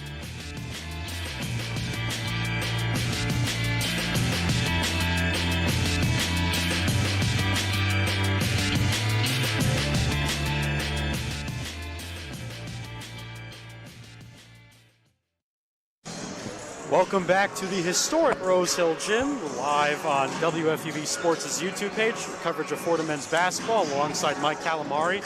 I'm Thomas Aiello, but first let's check in with the third member of our crew, Colin Loughran, has been roaming the sidelines tonight. Colin, what do you got? Well, the first thing you notice when you go on those sidelines is the big presence of Khalid Moore. Khalid's had a very nice game for Fordham this far, 9 points, 4 boards, but he's done things that don't exactly show up on the stat sheet as well. His eyes always roaming the court defensively. The footwork so pristine that when he meets someone at midcourt, the offender can't help but stop in his tracks. Look for Khalid Moore to be a big presence defensively down the stretch. Thanks, Colin. And as we get into the first half stats, Khalid Moore's got 9 points and 3 rebounds, Mike. He's almost like a super glue guy. There's glue guy, but then there's super glue guy. And Khalid Moore is rising to that echelon of player. Yeah, and I think he's played very, very good tonight, but he's such a good player that, you expect a lot out of him. And you could expect more out of him. He's giving you 9 points tonight. He's giving you 3 rebounds. But it's safe to say that I think they are expecting a lot out of this player in Khalid Moore. What he can bring to this team coming over from Georgia Tech, being an everyday starter for that team, ACC championship winner.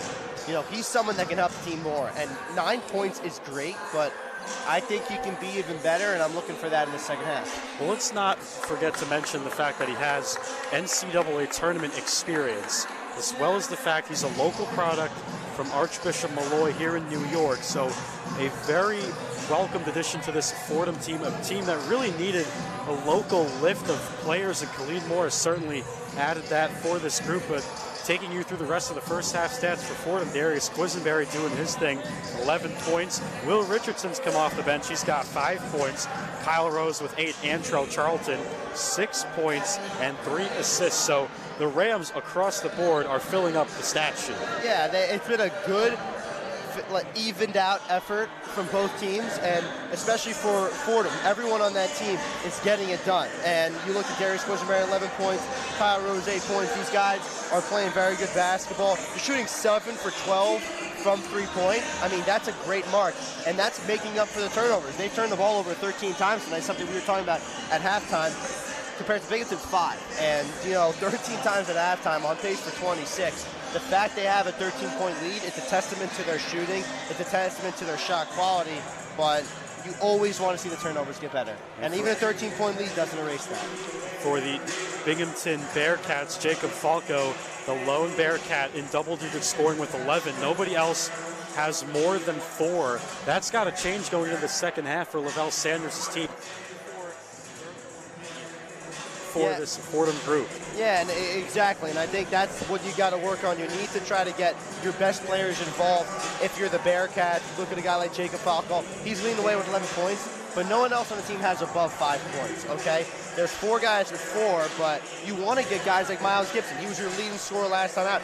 You want to get involved in the offense. Okuovu, someone who can really rise up with that hook shot. You want to be able to get the ball in the low post. So I really think there are guys that should get more involved in the offense that have really struggled to do so. They're shooting 13 for 31 from the field, under 42%. So you really want those things to change. It's at times been the scoring with this team, but it's just the consistency. They are not getting consistency in their scores. So as we get set here for the second half, both teams send out their starting groups. Gibson will inbound on the near side. Binghamton now going right to left. Falco and Gibson playing catch on the perimeter, with Petcash now getting involved. Motion offense coming from the Bearcats, driving inside Falco, right block. Hinkson with a stop pop from 5 feet in the paint, and that's good. The Bearcats strike first here in the second half. And Hinkson, a perfect example of someone that has to start getting involved in the offense. I think that's a 6-point of the day, but he's a big factor in this team's success when he scores the ball. Charlton far wing, Kyle Rose and Quisenberry. Quisenberry drives the right baseline, gets underneath the basket, finds Charlton left wing on the kick. Charlton trying to make his move, and he's going to be called. Oh, they're going to call a foul here against the Bearcats. I was with you. I know we were both thinking the same thing, travel on that one, but Antro Charlton gets a little tied up there, and if you take a closer look, I think they're going to say that Hinkson got involved in that and led to the foul. So Quisenberry, lollipop pass to Simbila, left elbow. Handoff back to Quisenberry. Head fake down the left lane, eats the contact, eye off the glass, nothing there. O-board, Khalid Moore. 5-foot floater, nothing there, and Falco comes up with the loose one, and here come the Bearcats pushing right to left. Gibson, a free throw line J, off the side of the rim, tracked down by Darius Quisenberry. Charlton on the move, far sideline. Quisenberry kick pass, the 3-ball goes up, and off the side of the rim, ball's tipped around, and this one's going the other way. And I think that could have been out on the Bearcats. It's one of those tough ones where it was obviously Khalid Moore that looked like he pushed the ball out of bounds, but I kind of thought maybe it could have been tipped off the Bearcat, but they're just going to keep it with Binghamton. Hinkson now on the far wing. Step back three in Simbila's face, nothing there. Minute and a half played in the first half, 44-33 lead for Fordham. Charlton far wing. Steps back, a left wing three. This one is short. O-board by Simbila on the left block. Goes to work on Hinkson. Weaving around, and he's going to be fouled, so now Simbila will be going to the free throw line. And Simbila, he's played some big minutes for this team tonight on the rebound battle. That's a 6th rebound today already. He hasn't really provided much of the scoring for this team, just 2 points, but you know, he can help the team in different ways. And I think that is the same thing for a lot of guys. There are a lot of people on the team that are not one-dimensional and can help the team when they're not scoring, or if they are scoring, they also help them in different ways. So Simbila's first free throw rolls in. Substitution, Armand Harid comes in for Christian Hinkson for Lavelle Sanders' team. And it's interesting to see how much we see of Nowitzki tonight, just 4 minutes. And it's always a tough thing if one big man's playing great, the other one doesn't get that much shine. They're rarely on the floor together. So it's really just one's in, one's out. And it depends on which one's playing the high-level basketball. Right now, it's Simbila. Fordham deploys the full-court press again. Kyle Rose and Khalid Moore draw a double, but Falco gets past the half-court mark and picked off by Moore. Running start for the Rams. Khalid Moore left lane. Goes into a back down on the left block. Pump fake right through Simbila's wickets, and this one's a turnover. And you see Khalid Moore there. He gives Abdou Simbila a little bit of a high five, just saying, don't worry about that. I think there was a low pass. He understands that. But he's looking out for his teammates. He's still trying to be that distributor even when he scores. Disrupts the alley-oop on the other end, and this one's going the other way. I'm sorry I talked too long. You weren't able to talk about the play. But just Abdou Simbila defense. That's all you need to know. So Fordham will have this off the turnover. 2 minutes played here in the second half. 46-33. Fordham's up. Quisenberry trying to get past Harid full court. Gets past the timeline on the block F. Near side wing Quisenberry throws up a high floater off the window. No. Ball tipped around. And this one is taken in by Petcash. Falco pushing the far sideline. Kyle Rose playing him. High screen coming. Simbila switches on to Falco at the top of the circle. Harid loses it. Khalid Moore comes up with it under the basket. Another big steal out of Khalid Moore. Khalid Moore down the right lane, accelerating. Rejected at the rim by Balogun, and here come the Bearcats in transition. Messy back and forth early on in the second half. Just about 3 minutes played, 13-point lead for the Rams. Harid at the block F. Falco now at the top of the circle. High screen coming from Balogun. Falco posts a three, and that one goes down. Jacob Falco's flying high. 3 minutes played now. It's a 10-point lead for Fordham. And there's a reason why he's the leading scorer. Averages 14 points a game. Season high of 24 points. He can score the ball, and we're seeing it right now. Charlton trying to shake Falco. Kicks Quisenberry straight on. Now get back to Charlton. The left wing three ball. That's heavily contested. This one will stay with the Rams as Petcash touched it last. So here are the changes, Nowitzki, Dean, and Richardson. So they're going to try to add a little more offense with Nowitzki into the game. And I also like to move to bring Will Richardson in. And try to get him accompanied with this offense, and he also can score the ball. So trying to add some two more scores here and give some of their starters a little bit of a rest. So Richardson lobs this in for Dean on the right elbow. Now high screen coming for Richardson, driving that left side. Bounce past Charlton, left wing. Crossing over, trying to make his move. Far corner, Will Richardson at the buzzer, nothing there. Nearly a 30-second violation, and here come the Bearcats with Hareed in transition. Just about 4 minutes played, still a 10-point lead for the Rams. Hareed, hounded by Quisenberry. Falco and Richardson now going at it. High screen coming from Akuono. Now Falco and Nowitzki, there's the mismatch that Lavelle Sanders wants. Falco loses the handle, Quisenberry dives, but this one will stay with the Bearcats. Falco, Quisenberry, the two leaders of his team going at it. Tough play there on the floor. Going to stay with Binghamton, but great hustle. Hareed inbounds, far corner Akuono, defended by Will Richardson. Turning around from 12 feet off the side of the rim, and Nowitzki with the board. Fordham trying to push now, Will Richardson. 15:50 to play in the second half. Quisenberry far wing. 10-point lead for Fordham. Quisenberry hopping, Nowitzki right block. Trying to go into a back down. Using his strength, gets inside with the southpaw. And now Rostik Nowitzki pushes the Fordham lead to 12, 15:30 to go in the second half. He has so much more control than last year. It's insane. That's a move you would not see from him last year, but you see it right now. Hareed driving, and he's going to be swatted but fouled before the shot went up. As we head into our first media timeout of the second half. 48-36 is the score. The Rams up 15-24. You're listening to Fordham men's basketball on WFUV Sports.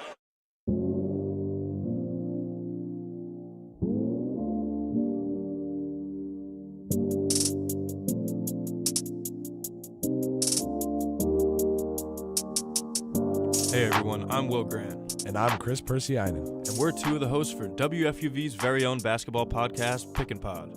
Tune in weekly for updates and our takes on the latest around the NBA, as well as exclusive insight from our very own Knicks and Nets beat reporters. We'll have you covered on everything from all of the NBA's latest drama we know and love, to debating all year long which team will get to lift that golden Larry O'Brien in June. So don't miss a beat from the hardwood on WFUV's Pick and Pod.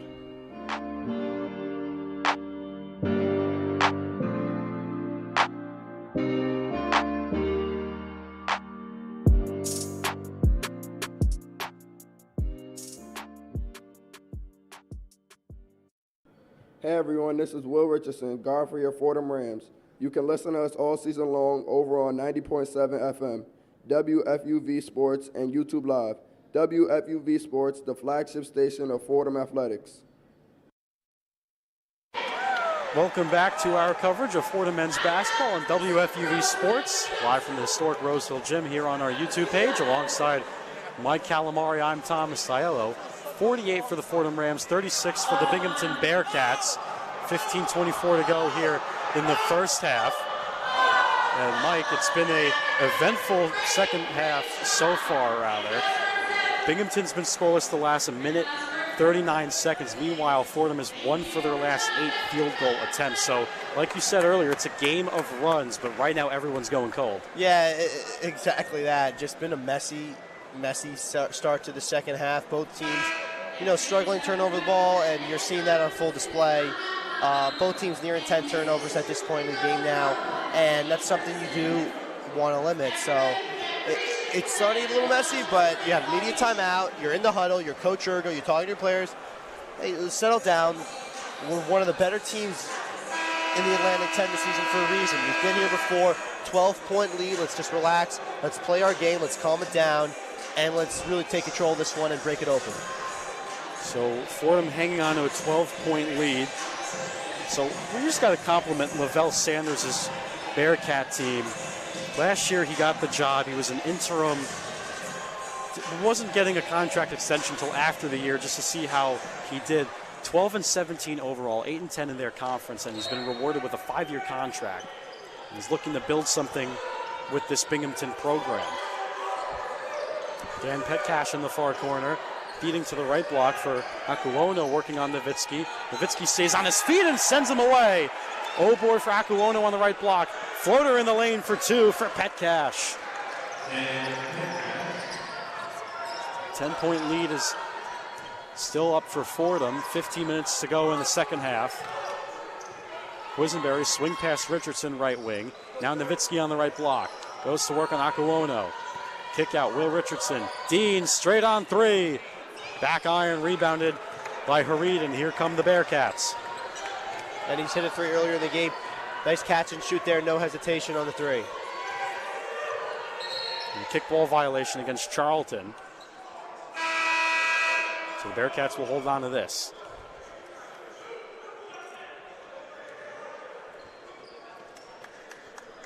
Miles Gibson will inbound on the near sideline for Binghamton. As Darius Quisenberry sits down for the Rams. Aiello defended by Will Richardson. Left wing Falco driving the left baseline now. Kick out to nobody, but tracked down by Hareed. 10 on the shot clock, 14:28 on the game clock. Hareed trying to shake Charlton. Across the paint, floater, nothing there, and Romadine skying for this board. Will Richardson on the move. Crossing over at the top, finding Nowitzki left block. Muscles way in, no good. O-board underneath the basket.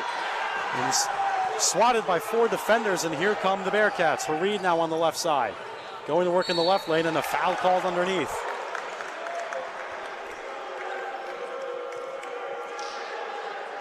Nice transition there, defense, but just looks like someone's hand gets tangled in there with Hareed and sends Hareed to the free throw line.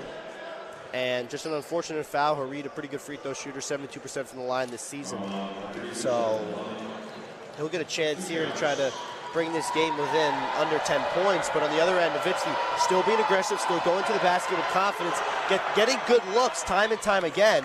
He just doesn't get it to go. He gets the offensive rebound, unable to extend it further than that. So, Fordham doing a good job of having good looks. They'll just start to fall, and Binghamton just doing enough to stay in it. So Hareed's first free throw goes down. The second one goes down. So now it's a 48-40 lead. 14 minutes to go. Will Richardson picked up by Falco, full court. High screen coming from Nowitzki at the block F. Fading is Nowitzki, top of the circle. Hands off for Kyle Rose. Down the right lane with a pump fake. Throws up a wild shot. O-board for Nowitzki under the basket. Brings it back out. Back to Charlton with a fresh 20. Charlton down the middle. Richardson far wing. Accelerates towards the basket. A floater off the side. Rebounded by Aiello, and here come the Bearcats again. 13:30 to go in the game. Still an 8-point lead for the Rams. Richardson picks up Falco at the block F. High screen from Aiello. Now Falco makes his move. Oh, spinning inside. It's smacked out of bounds, and this one will stay with the Bearcats. So Fordham bringing in those 3 players they checked out earlier, Quisenberry and Moore, Sabila all entering the game. And, personally, I think Nowitzki was giving them some good minutes, but, Coach Ergo wants 4 of his 5 starters out there for a reason, really try to take away this game. Aaron pass picked off. Khalid Moore comes up with it. Richardson now pushing the middle of the floor. Kick past Kyle Rose, right wing. Crossing over. Down the middle he goes. Bounce past Simbila, and he's fouled under the basket. Real nice pass by Kyle Rose. Slips it right into Simbila, left block. Goes up, gets fouled. But really nice passing. Kyle Rose, underrated passer for this Fordham Rams team. He keeps his head on a swivel when he gets the ball inside the 3-point line, and he can really make some nice passes. Does it right there to Abdul Simbila. So Simbila will go to the free throw line. He hit his first 2 earlier today. He has 4 points and 6 rebounds to go along with 2 rejections. His first free throw rolls in for the first. He's made vast strides on both ends of the floor so far this year, Mike, and it's been incredibly beneficial for this Fordham team. Yeah, he really has. And the same goes for Rosek Nowitzki as well. Both 5s. That has to be the most improved for Fordham as a position goes. You had Chuba Ohams there last year, but those 2 players where they have grown from last year to this year, they've really made up for that spot they lost in Chuba Ohams. Simbila misses the second one. 9-point lead now for the Rams. Hinkson, played by Kyle Rose, nearly loses the handle. Inside for Petcash on the right block. Meets a brick wall, and he's going to be fouled.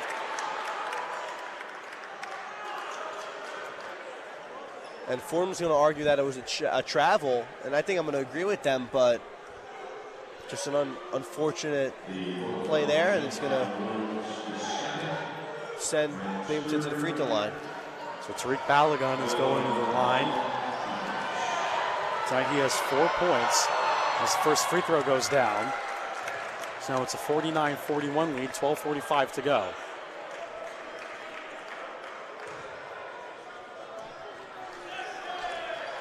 Balogun gets ready for his second free throw. And this one goes down, so Balogun's perfect on his trip. 49-42 lead. Khalid Moore trying to work through the full court press with Kyle Rose. Will Richardson at the block F. High spin coming from Simbila. Fordham trying to swing this one around. Quisenberry off of a curl. Down the right lane. Stops at the right block. Pivots looking for someone. Simbila is open. Runs into a brick wall. Backs down. And an offensive foul against Simbila. Dropped his shoulder. And Balogun draws the charge. And I'm a little surprised there. I thought it could have been inside the restricted area, but you know, on the replay, it does look like he was just outside of it. So a real nice play there on the defensive side by Binghamton. They're cutting this game down. It's only a 7-point Fordham lead now, and the Rams really need to buckle down and try to pull away with this one. For one of their last 12 in their field goal attempts. Harid on the near corner. Kick pass to Falco at the block F. 49-42 lead, just about 12 minutes to go. Falco driving right, inside, rejected by Simbila, but they're going to call a goaltend, and this one's going the other way.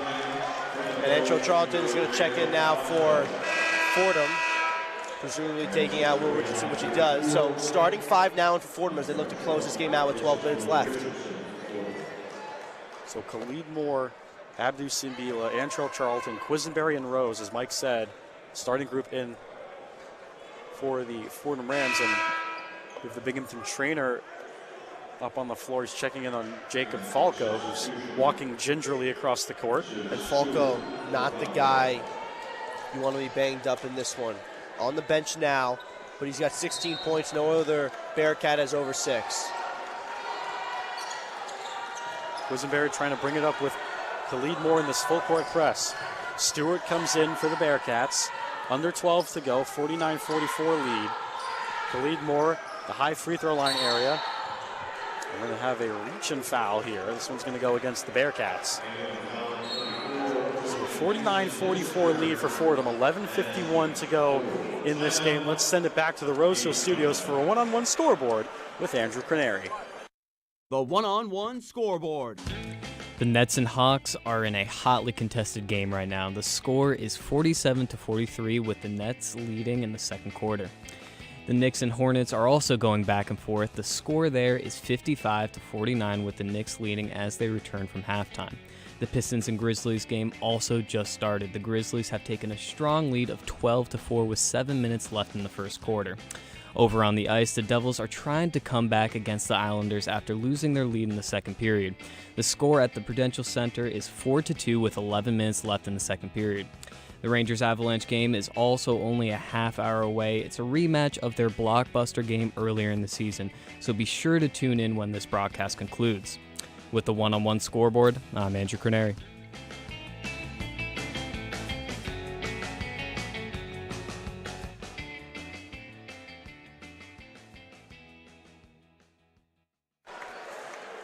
Welcome back to the historic Rose Hill Gym. WFUV Sports' coverage of Fordham men's basketball live on our YouTube page alongside Mike Calamari. My name is Tom Aiello. 49-44 is the score. The Rams up on the Bearcats. And Binghamton, Mike, on an 8-1 run in the last 3 minutes and 45 seconds. And really, it's been more so the lack of offense from Fordham. I think they've been playing really good defense, and it's just come down to the Rams not converting. 1 for their last 12 from the field. They are 1 for their last 6 from deep. So it's going to come down to an adjustment that they're going to work on in the huddle right now, and that's going to be the difference. If they can make that adjustment, then they presumably will be able to adjust, and then extend their lead once again. And Jacob Falco not being in the game currently, he's getting checked out by the trainer as we speak. He's got 16.7 to 13 from the field. If you take out him, this team is a lot different. They will be 10 for 28 from the field if you take out Jacob Falco's numbers. So that's a huge difference. He played a huge part in that run. He's 5 for his last 6 from the field. So you remove him, you remove a lot of the Binghamton offense. Fordham should be confident in that, and they should just try to play their game on the offensive end and try to get points back on the board. So, as Mike said, Jacob Falco currently face down on the sidelines with the athletic trainer. He has some work getting done on his lower right leg area. And if you had to guess, it could be some cramping, something that could need immediate addressing, and then he could get back into this game. That's what it looks like the effort's being made right now, because you need Falco back into the Bearcats. If you don't, you need Gibson, you need guys like Hinkson, you need those guys, Petcash, to step up and start adding some scoring. So Khalid Moore, lollipop pass, Charlton on the left elbow. And another kickball violation. So this one will stay with the Rams. And really, it's going to come down to those guys that have scored in the past and can do it again. You're talking about Miles Gibson, who led all of the Bearcats scores with 15 points, 7 to 10 from the field. If he can step up, that could be a huge plus for this Binghamton team. Moore spinning in the middle of the paint. Behind the back pass for Simbila on the left block. Trying to wiggle himself loose, and they're going to call for a 3-second violation. Yeah, picks up the dribble there, so then the clock starts running. They're going to bring Nowitzki into the game. And there's a tough turnover there for the Rams, but it's a dead ball turnover, so those ones you can live with. But Nowitzki could really add some offense to this team when they need it most. Hareed on the far wing, defended by Charlton. 11:35 to go in the game. Fordham clinging to a 5-point lead. Hareed pulls up, right elbow extended. Ball bounces around, Quisenberry the rebound. Fordham looking to push. Quisenberry accelerates. Quisenberry high off the window. Nothing there. Nowitzki tipping it around under the basket. Ball is loose. Bodies to the floor, and this one will stay with the Rams. What he has done on the offensive glass this season is such a difference for this team. When he's in the game versus when he's not in the game, it's a completely different team on the offensive boards. Abdul Simbila has provided that a lot. But those are the two guys that provide all of the offensive rebounds for this team. It's been a point they've struggled out this season.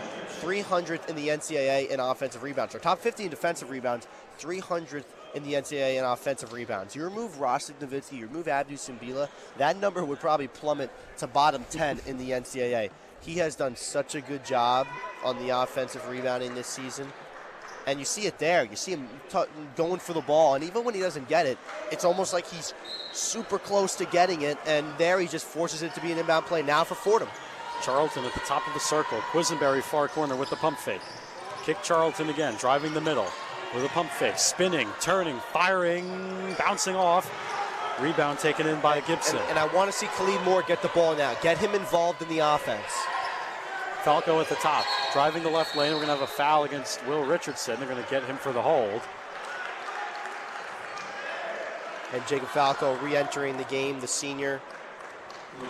We've talked so highly about 16 points tonight. Balogun on the left block, and an offensive foul drawn by Rostik Nowitzki. What toughness there by Nowitzki, putting his body on the line outside the restricted zone, so he's in the clear. And Binghamton doesn't like that, but that was an easy charge call for the referees. Rostik Nowitzki, stone cold expressions, but mighty tough.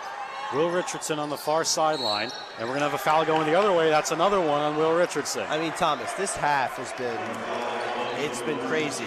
I mean, you look at the scoreboard, it's 13-5 in Binghamton's favor in the second half. Fordham has scored 5 points in the first 10 minutes of the second half. Just think about that. That's how much their offense is struggling. Falco accelerates towards the basket, gets inside, rejected by Khalid Moore. Oh, he swung her fingertip to get that one. Charlton kick pass, Nowitzki right block, spinning, and he's going to be fouled. 10:34 to go. 49-44 is the score. And Rostik Nowitzki there, getting to the basket. Great job by him, being able to create there and getting himself to the free throw line, making life easier for the Rams. Take some time, recuperate, and get 2 opportunities to put your team up a little more. Nowitzki bounces in the first free throw. The first points in over 2.5 minutes for the Rams.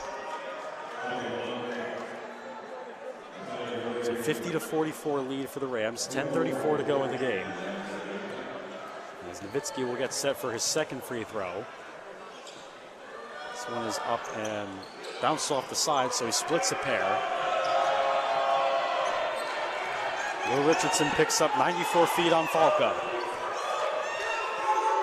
Trying to make something happen is Falco on the left wing now. Finds Gibson at the top of the circle. 10:20 to go in this game. Chance of defense. Far corner, Petcash, a 3-ball. This one goes down for Dan Petcash, and now it's a 3-point lead for the Rams. It's a one-possession game. It's time to wake up if you're Fordham. Richardson calls the play out. High screen from Nowitzki. Down the left lane goes Richardson with the left hand and misses the bunny. Akawono the rebound, and here come the Binghamton Bearcats. Petcash pushing. Far sideline, played by Richardson. Playing with 3 fouls. And a timeout called here. And I'm just trying to think. If you hear me being quiet, it's because I'm trying to think about what Fordham should do and what Fordham needs to do. You've scored 6 points in this second half. It's under 10 minutes to go in that. That's on pace for 12 points. You are on pace for a 12-point half. That'd be just a total of 50 in this game. So, I mean, that's not a number you can win with. And, excuse me, it'd be a total of 56, but it's not a number you can win with. So you need to make a change right away. And I know they're trying to figure it out, what to do to try to get everyone involved in the offense. You see Coach Ron Ramon, Coach Trey Woodall, Coach Dave Paulson, and obviously head coach Keith Ergo all huddled around trying to figure this thing out. But it's a tough position. This is a tough position for head coaches to do. You have your best players in, and they are struggling to get going offensively. You need to find the spark. Is that going to be Zach Riley? Is that going to be a guy like Patrick Kelly who can hit a 3-ball? Is that going to be a guy like Roma Dean? Who will be that player to help them give that spark? And that's what they need to do. They need a spark. So Fordham is one of their last, you ready? One of their last 16 field goal attempts. I almost wish I didn't know that, Thomas. But I think it's good to know it because, you know, the 6 points in the half almost doesn't do it justice. The fact they've gone 1 for the last 16. They have missed 15 of 16 shots they've taken. I mean, is that winning basketball? I would say no. No, the answer to that one is no. Meanwhile, for the Bearcats, 11-2 run for Binghamton. Jacob Falco, 7 of 14 from the field for 16 points. Dan Petcash has come alive. He's got 9 points now. So things are starting to pick up for this Bearcats team. And if you're Fordham, you look at this as saying, okay, they're starting to make a run here. They're getting on us. We got to do something to push them back. And if you're Binghamton, you want to keep this momentum going. Why change anything? You've got a great thing going right now. Keep everything the same with your Binghamton. I still think you can score the ball more. You've only scored 16 points. I mean, that's still not enough to really win the game. You need to score more, and I've talked about that. It's got to be guys outside of Falco that really want to get into this and score the ball for you. Name a guy like Petcash. He's had double digits twice this season. A guy like Christian Pinkerton, 20 points versus Columbia earlier this season. Last game he struggled, but he has showed he could score the ball before. Those are the type of guys that I'm keying on to try to take this team and put them in front in the lead. But if you're Fordham, they're going to roll out that same 5 they had with Richardson, Nowitzki, and then 3 of the starters in Moore, Charlton, and Quisenberry. So they're going to keep things the same. And a spark doesn't need to necessarily be someone on the bench that's not playing. It could be someone in the lineup. They just need someone to do it. And it just is dependent on who that player is going to be. Falco inbounds far sideline, bounce pass to Petcash. 9:40 to go in this game. 50-47 is the score. The Rams are still up. Gibson driving down the middle. Pulls up, nothing there. Charlton with the board. Fordham looking to push. Charlton on that far wing. Crossing over, now pulls back on the left elbow extended. Wants a screen from Nowitzki, doesn't get it. Nearly loses the handle. Dump pass Nowitzki underneath for the poster. 5-point cushion for Fordham. Intended here in the second half. And Fordham doing a great job right now getting involved in things, and Binghamton just trying to fight back. 9 minutes. Falco step back from the right wing, nothing there. Charlton skying for the board. Fordham.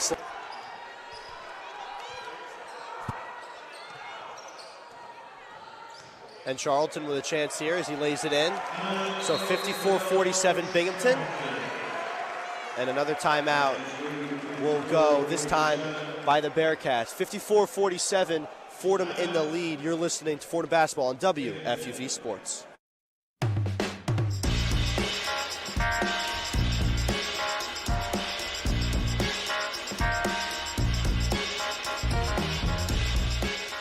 What's going on, everyone? This is Danny Scott, your New York Jets beat reporter.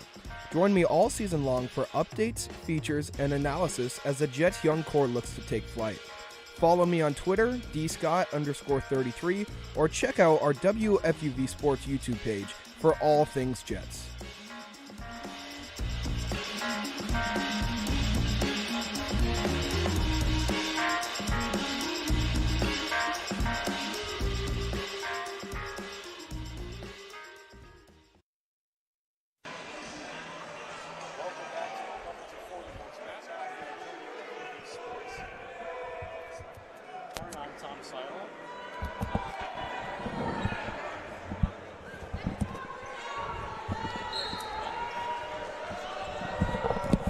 Welcome back to our coverage of Fordham men's basketball. 54-47 lead for the Rams.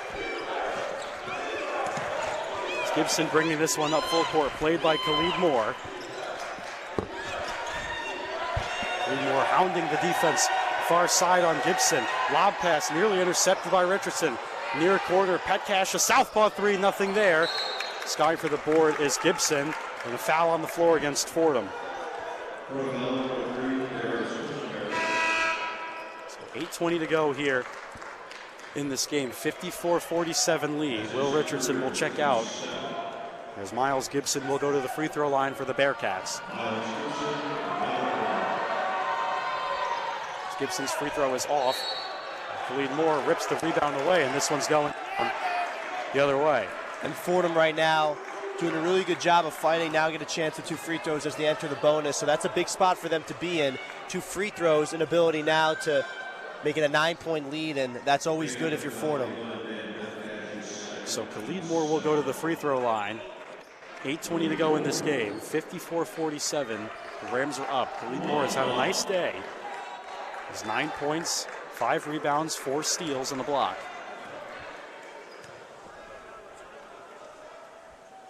His first free throw goes down.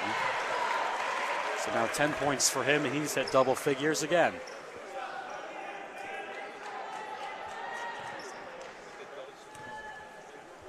Moore's second free throw, as this one goes up and is down, so he is perfect on his trip to the free throw line of a 56-47 lead. 8:20 to go. As Riley playing Falco full court, just checked in. Riley hounding defense on Falco, trying to find Gibson. Khalid Moore nearly picks it. Ball's loose. Charlton comes up with the loose one. Up and in. Fordham gets back out to an 11-point lead, 7:50 to go. And a foul here against the Rams. This one should be sending now. Both teams are in the 1-and-1 penalty.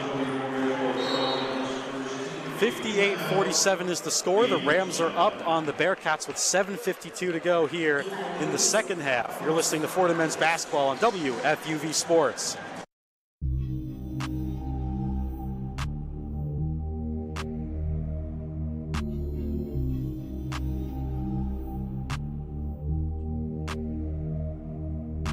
What's going on, guys? Bridge Gotham here, your New York Giants beat reporter for WFUV Sports.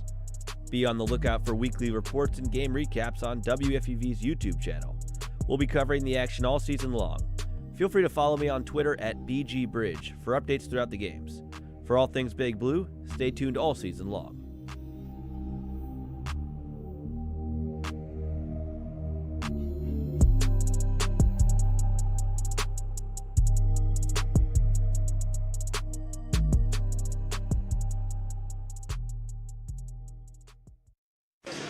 Welcome back to our coverage of Fordham men's basketball here on WFUV Sports. Alongside Mike Calamari, I'm Thomas Aiello. 58-47 is the score. The Rams are up on the Bearcats here in the second half. Darius Quisenberry and Khalid Moore leading the way for the Rams with 11 points. Meanwhile, for the Binghamton Bearcats, Falco has 16 points here in this game. And this is a big time right now for Fordham. If you're the Rams, you have a 11-point lead here with just 7:50 left, and it's a huge time for your team to really try to come out and establish yourself.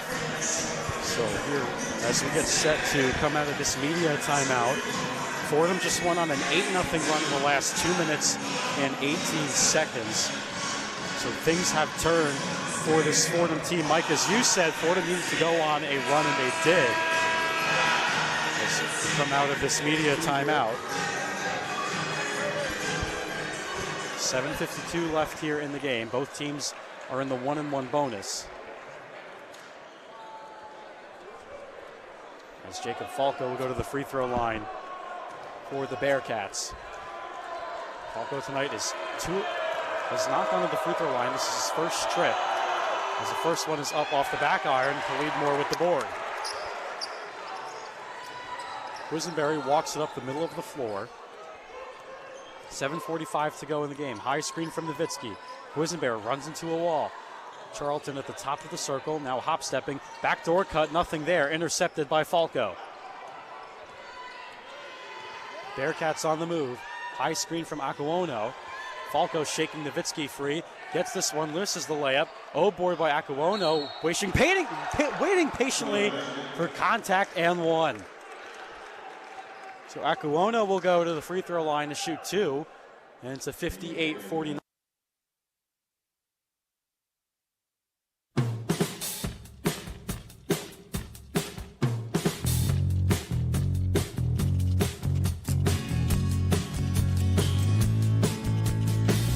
What's up, guys? I'm Julia Moss. And I'm Will Talent. And we're two of your hosts for one of WFUV's football podcasts, NFL Friday. Tune in every Friday for all news and updates around the National Football League. Also, we'll be making our picks of the week around the league on every episode. Check out NFL Friday wherever you get your podcasts to catch the action.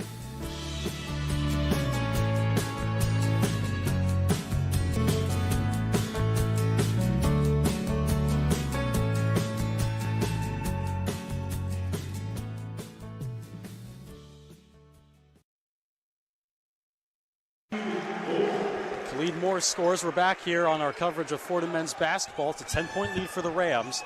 6:50 to go in the game. Falco accelerating. Far corner, Petcash. Well short, Riley the rebound. Pushing ahead is Quisenberry near sideline. In and out dribble. And he's going to be fouled here by Falco. And Fordham will get another opportunity at the free throw line. Darius Quisenberry, he's 3 of 8 tonight from the field. He's going to go to the free throw line for 2 more attempts, 3 of 5 so far on the evening.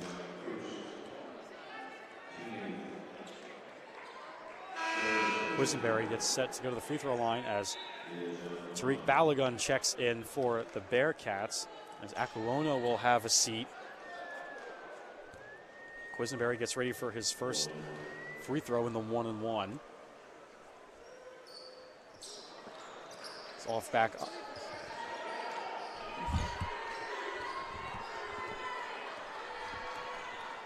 Off back. Nope. Off back iron, and Khalid Moore picks it up with Harid now. Bearcats in their half-court set. Spinning inside is Balogun. He's going to get a foul call here, so now he'll go to the free throw line. It's been a free throw contest here in the last couple of minutes. 6:22 to go in this game. 60-50 is the score. The Rams are up.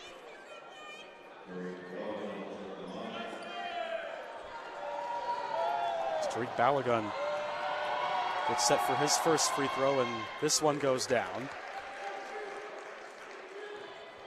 7 points tonight, 5 rebounds.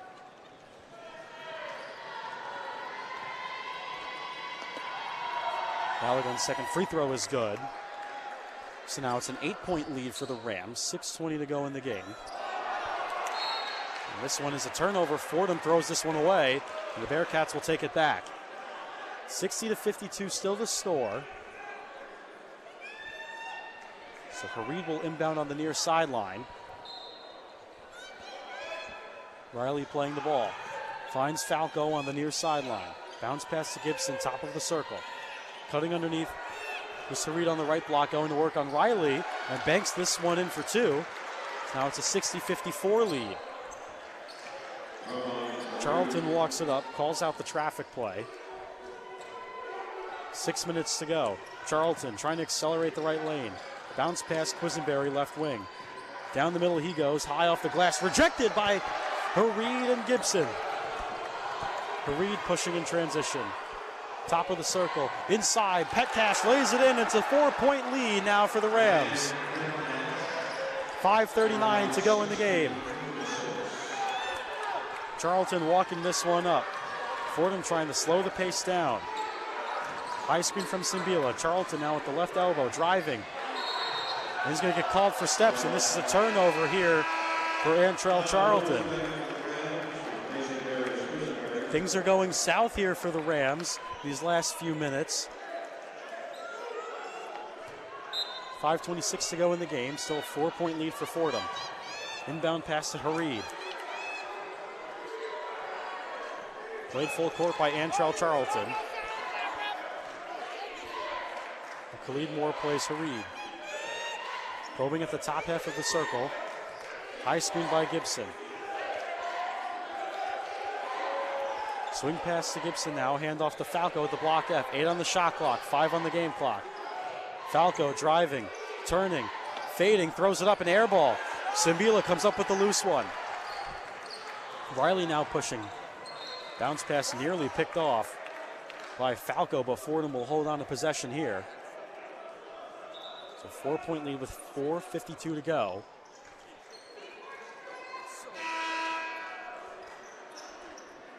As Balogun comes out, Akuono will come in for Lavelle Sanders' team. Kyle Rose will inbound on the far sideline. Khalid Moore, right elbow, driving on Gibson. Pump faking his way inside. A hook shot, rolls off. Ball tipped around. Simbila with the O-board. Working on that left baseline, and a blocking foul. Going to call this one underneath the basket. Yep, this is going to be underneath the basket, so Fordham will retain possession here. So check that. Abdou Simbila will be going to the free throw line. But with 4 minutes and 42 seconds to go, Fordham will go to the free throw line. Abdou Simbila drawing the foul. And Simbila is someone who has really put together a pretty good game for himself, creating a lot of things for Fordham. And that's what you want to see out of your big man, whether it's Nowitzki, whether it's Simbila. You want to see them get to the free throw line to help the team out. The first free throw bounces around and in. So 61-56 lead now.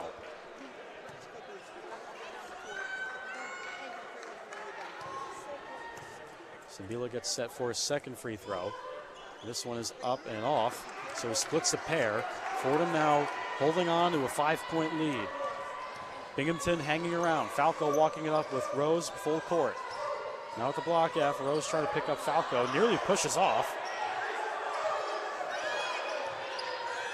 The entry feed, and Simbila pushes Akuono down for the foul, and Fordham will send Binghamton to the free throw line. And we've talked about close games for Fordham in the past. You think about that Wagner game where they were trailing at halftime, fought the way back. Same with the main game, that Tulane game, 95-90 victory. This is right up there with them. 5-point lead, 4:26 to go. Binghamton, they really have an opportunity here to make it a tough win for Fordham, a tough home win, and a chance here now to make it just a one-possession game. So Balogun's first free throw is good. Rostik Nowitzki comes in for Abdou Simbila, who will sit down. It's a 4-point lead for Fordham, 4:26 to go. Balogun's second free throw rolls off. Kyle Rose skies for the board. Charlton trying to walk this one up. Trying to find the open man at the block F. Khalid Moore near side wing. Crossing over on Gibson. Makes his move at the right block. Pump faking.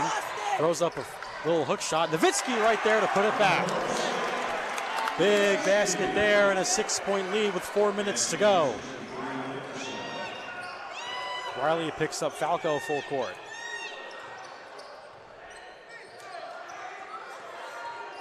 At the block F is Falco. Took off 10 seconds of real time. Now played by Nowitzki on the switch. Trying to find Balogun on the mismatch in the post. Gibson now driving left wing. Far corner is Petcash. Trying to find Balogun. Far corner, Harid a long three.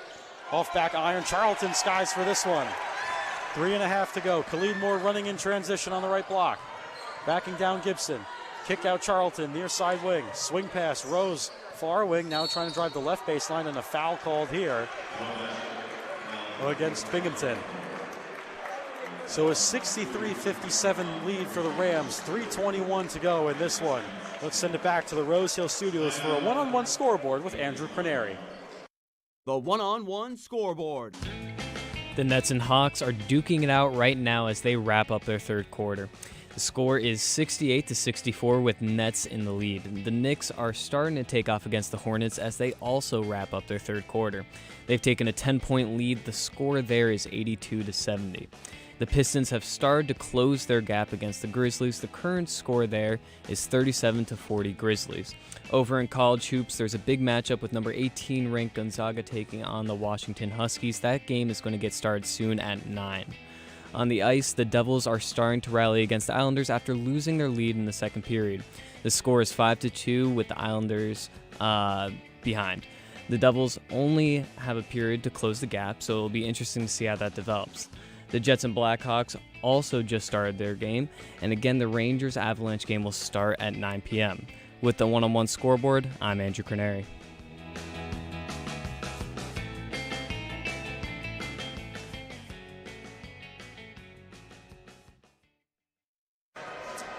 Welcome back to our coverage of Fordham men's basketball here on WFUV Sports' YouTube page. Alongside Mike Calamari, I'm Thomas Aiello.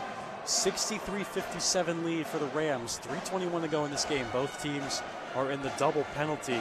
Rostik Nowitzki had a huge putback score on one of the previous possessions. So as we get set to come out of this timeout, it's worth noting that Tariq Balogun, one of the key forwards, for this Binghamton team, has 4 fouls.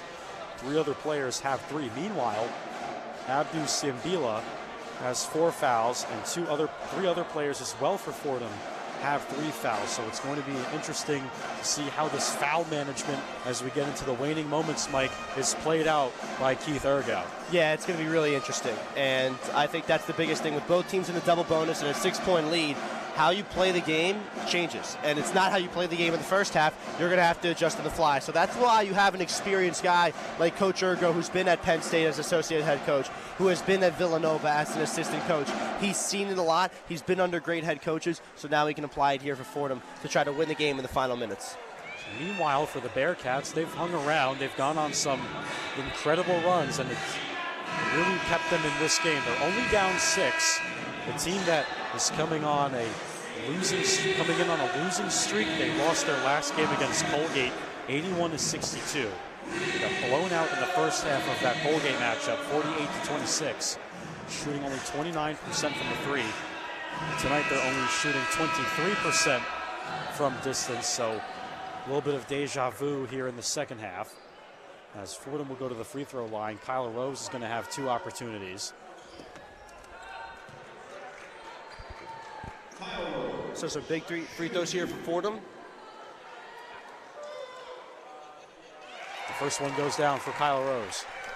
And here is a big opportunity for Rose, obviously, who's had a really good game. He's about to enter double digits here.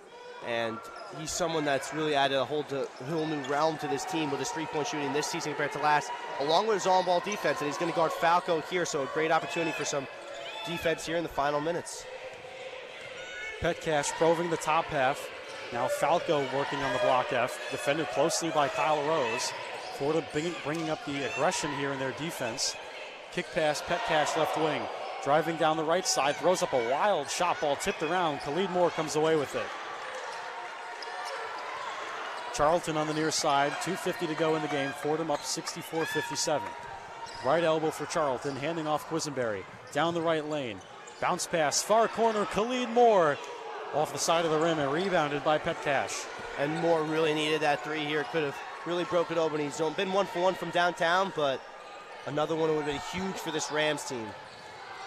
Gibson gets away from Khalid Moore. Mid-range J from the elbow, no. Charlton now looking to push. Loses the handle, goes to the deck. And this one will stay with Fordham as Charlton pulling the back of his head, but is able to get up just fine. And a tough play there on the other end, but a big miss there by Binghamton. If you're Fordham, you collect the ball, you move it down the court. 2:18 to go, 64-57. You know, you're in a really good position. It's just about closing out the game at this point. It hasn't been a great game by any means, and it really has not been a game you're going to look back on and probably be that proud of, but you're going to be proud of the win, and you're going to be proud of how you fought, and that's a testament to the team. It's a testament to the group. It's a testament to the leadership and the energy they bring every night. Charlton at the free throw line now trying to make something happen. Quisenberry far corner, finds Nowitzki on the left block, goes to work in the post, a pump fake and a scoop and a score. Rostik Nowitzki having another huge game, 9 points and 6 boards off the bench, along with 3 blocks. And an amazing job by their Rostik Nowitzki, scooping it up and under, like you said, Thomas, getting the basket to go. Falco at the block F, a minute 50 to go, 66-57 lead. And a timeout called by the Binghamton Bearcats. And it's a really smart timeout there. Reset yourself and try to figure out what you want to do if you're the Bearcats. And, you know, the best thing to do here is try to get the ball in the guy who's done it all night for you. It's Falco, 16 points. He started to slow down a little bit there, but if you can get him the ball and just try to let him create, that's the best opportunity. And if you're Fordham, you also have a chance to try to, you know, get a stop here and turn it into a foul game. I know there's still a minute and 49 left with a 30-second shot clock.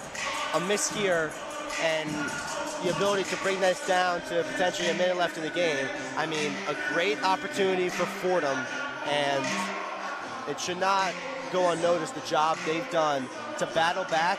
It started out being a really tough second half for them. It wasn't too long ago, 9 minutes left. They had only had 6 points in the second half. Now you're looking at a 16-point run since then, and they really adjusted. It hasn't been a pretty second half, but it's been what they needed.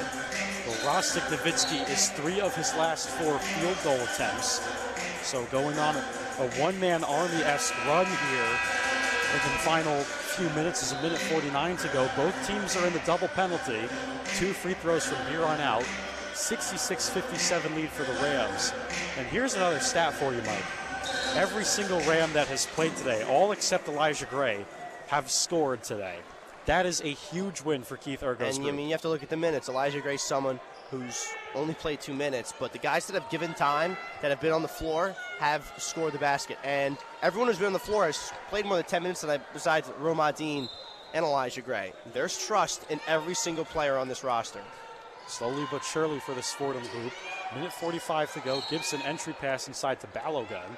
And he's going to be fouled here by Nowitzki on the floor. So now 2 free throws upcoming. So we'll see how this changes things for the Rams, obviously. Look at a guy like Balogun shooting under 63% at the free throw line this season. So his first free throws are up and good. But he is 8 for 11 tonight. He's got it done, and that free throw percentage has skyrocketed. So he is someone that has really started to come into his own. 2 times this season he scored over 16 points against Casanovia, 17 points against LaSalle, 16 points, and he's done a pretty good job in double figures tonight, now at 11 points. So he goes perfect on his trip. Balogun will sit down. Stavian White will check in for Binghamton. Kyle Rose will inbound to Khalid Moore far side. Charlton brings it up, played by Petcash, double team coming. Finds Kyle Rose as they just get it across the timeline. Charlton at a minute 30 to go and trying to slow things down. Like an orchestra conductor, he places his troops in the exact spot. Now wants a high screen from Nowitzki at the block F. In and out dribble on the left side. Lollipop pass for Nowitzki on the left block. Double team coming. Ball poked free. And a 30-second shot clock violation. This one's going the other way. And, you see Coach Urgo. He's saying that's not that bad. We'll take that. A dead ball turnover 1. And if you take a long 3 and potentially put your team in a bad position defending on a fast break, that could sometimes be worse. Now you get to make it a dead ball, reset your defense, and that's a good position to put your team in. 7-point lead. Be confident in that. And an offensive foul. Hareed charged in the Quisenberry. This one's going the other way. A minute 10 to go, still a 7-point lead for Fordham. I mean, just the emotion. There's no emotion on Darius Quisenberry's face. There's no emotion on almost all the Rams' face. They expect that level of toughness, and they expect that defensive will. Quisenberry taking the charge, and now Fordham with the ball. Up 7, 1:10 left, 30-second shot clock. They can take all the way down if they want. So Rosen bounds in front of us, and Hareed reaches in on Quisenberry. So that's a big foul now because this sends Fordham to the free throw line for 2. And that's also going to be the 5th foul of the day for Hareed. So he'll have to take a seat on the bench, and that's going to bring on to the floor Stewart. So they're going to have to make a change here because of the foul out, and they're going to send Darius Quisenberry to the line, who is probably the best free throw shooter on this team. 89% coming into today. Just 3 for Darius 6 Quisenberry. He is 3 for 6 today, and has struggled as of late at the foul line, but I would say we both agree if there's anyone you want at the line, it would be Darius Quisenberry. I agree with you as well. So Hareed sits 5 fouls, but 6 points and 5 rebounds. Quisenberry's first free throw is up and good. 12 points now for him. A seemingly low total by his standards. And I think he would agree that I don't think it was a product of how he played tonight. I think he played very, very well. It's just a couple swings didn't go his way. A couple of floaters that he put up didn't go that usually do. And Quisenberry intercepts it, finds Khalid Moore with a rim raiser, and now it's a 70-59 lead, a minute to go. And none of us were expecting that. I was talking, but Quisenberry had other plans, takes the ball away, and gets Moore for the basket. So the officials blow their whistles. They're pointing all over the place. They're going to go, I think, to the scorer's table. They're discussing something. Could be an issue with the clock, perhaps. I think it will be an issue as they're going to reset the shot clock off the bat, and they are going to say that I think they ran the shot clock while the inbound is happening, which obviously isn't the case. So a flat minute to go, and Rams 11-point lead. Pretty good situation. Stewart now brings it up near sideline, played by Rose. Gets across the timeline, hard screen by Balaga. Now Stewart drives the left baseline. He's going to be fouled underneath. So 2 free throws coming for the Bearcats. And just not what you want to do if you're Fordham. Foul early in the shot clock. And I know it was an effort to get to the baseline by Nowitzki. I'm not sure if I totally agree with the foul call made, but you want to, make them take a tough shot, but not a shot that sends them to the free throw line. So Elijah Gray's going to come in for Rostik Nowitzki. This is a fascinating substitution, Mike, putting a freshman in a spot like this. And I think, it's an understanding that this is a great opportunity for him to learn and to get better. And I think that's the biggest thing. So Nowitzki also is fouled out. 9 points, 6 boards, 3 blocks. Stewart is at the free throw line for the Bearcats. First one off back iron.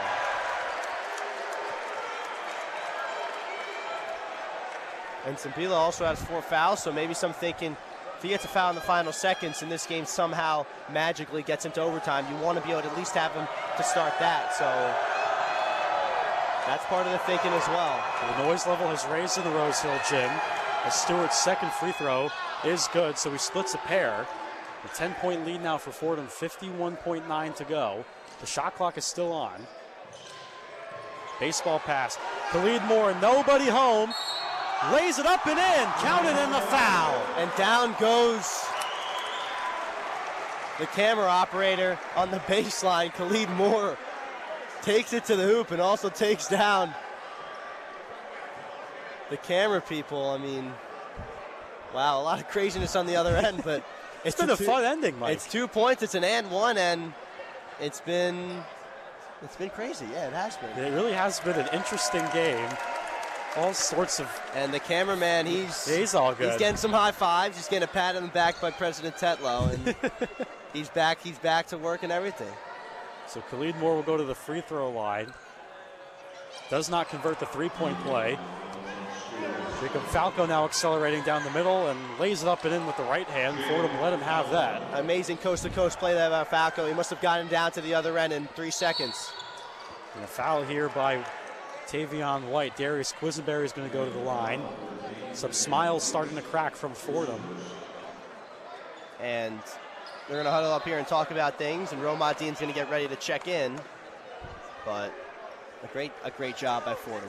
I know it's a 10-point lead. There's still a lot of game left. You know, you can never count anyone out. The way college basketball is structured, you know, we've seen comebacks happen like this before. As Khalid Moore will exit, Romad Dean will come in. Quisenberry hits the first free throw. But yeah, I mean, it's been a great job for Fordham, and just they've been able to battle so well. Quisenberry hits both of his free throws, 15 points. As Zach Riley and Will Richardson come in. So they're going to make some changes. It's going to be a young group now out, and Pat Kelly will also enter the game. So it's a 12-point lead. I'm surprised that they're making these changes. No, not all the way shut out, but Coach Urgo's talked about that. He has trust in almost every player on this roster, probably every single player on this roster. He's got that trust to close out a game, and that's what you're seeing on display right now. So Stewart brings it up near sideline, full speed.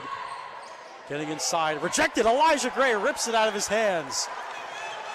And Thomas, it just struck me, this is a sophomore under lineup right now for the Rams, so this could be a future you're seeing of the starting 5. Richardson at the block F. 12-point lead for Fordham, 24 seconds to go. Shot clock and game clock separated by about 6 seconds. Richardson trying to milk this clock free. High screen from Elijah Gray. Kick pass near corner, Riley. Dagger! The icing on the cake by Zach Riley. Shot clock is off. 77-62 lead for Fordham with 9.9 to go.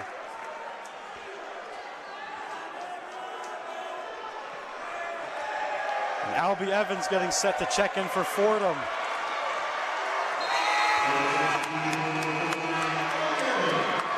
Listen to this Fordham crowd.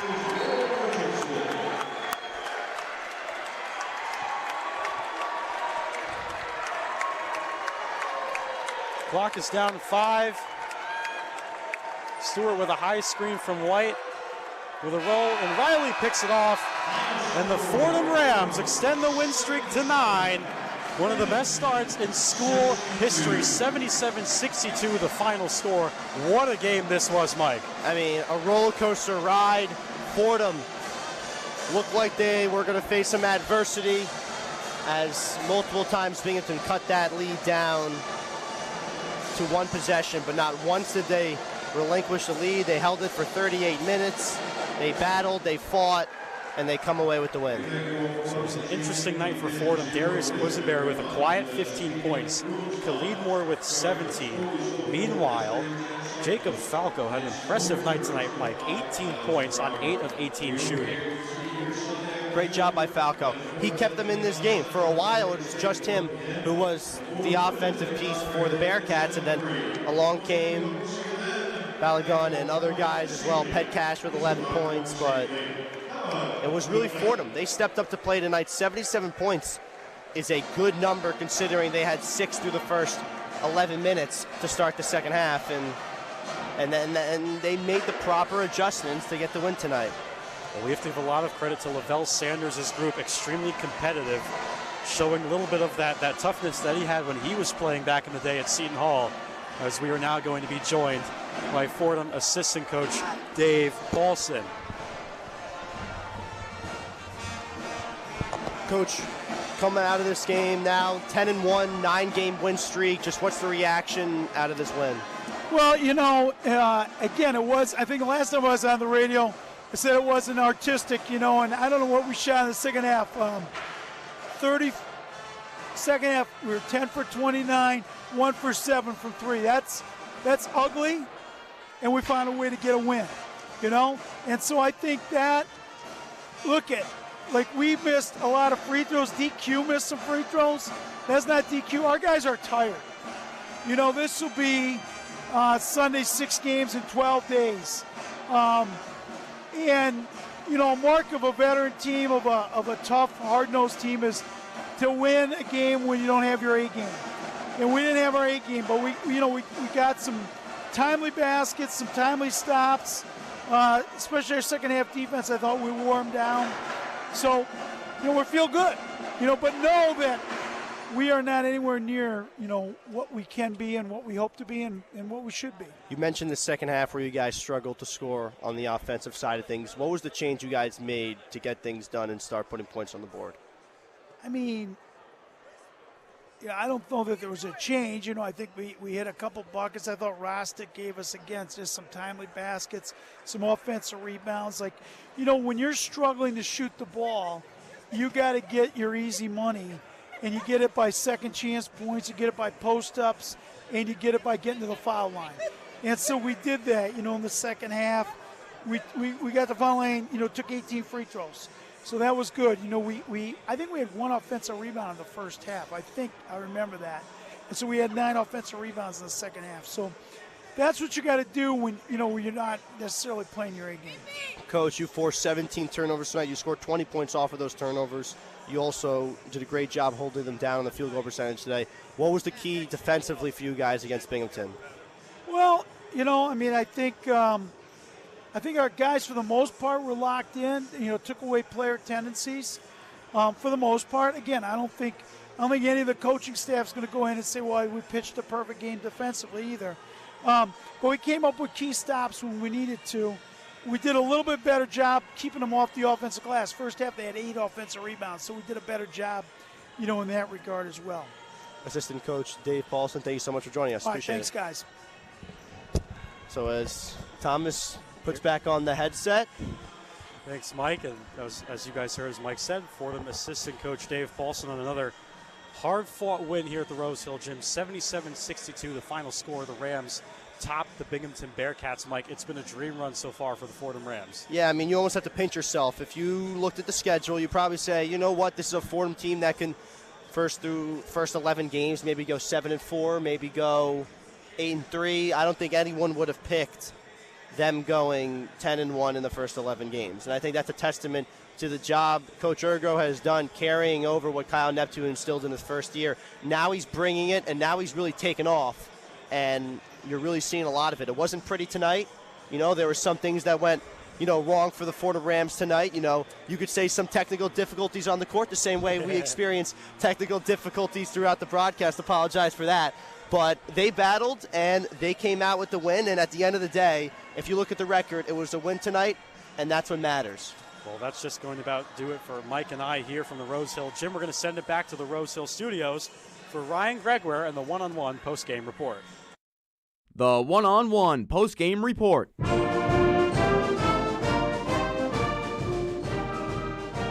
Welcome into the post-game report here. Fordham wins this one 77-62. Join with Andrew Craneri. Andrew, last time we talked, Fordham was up 13.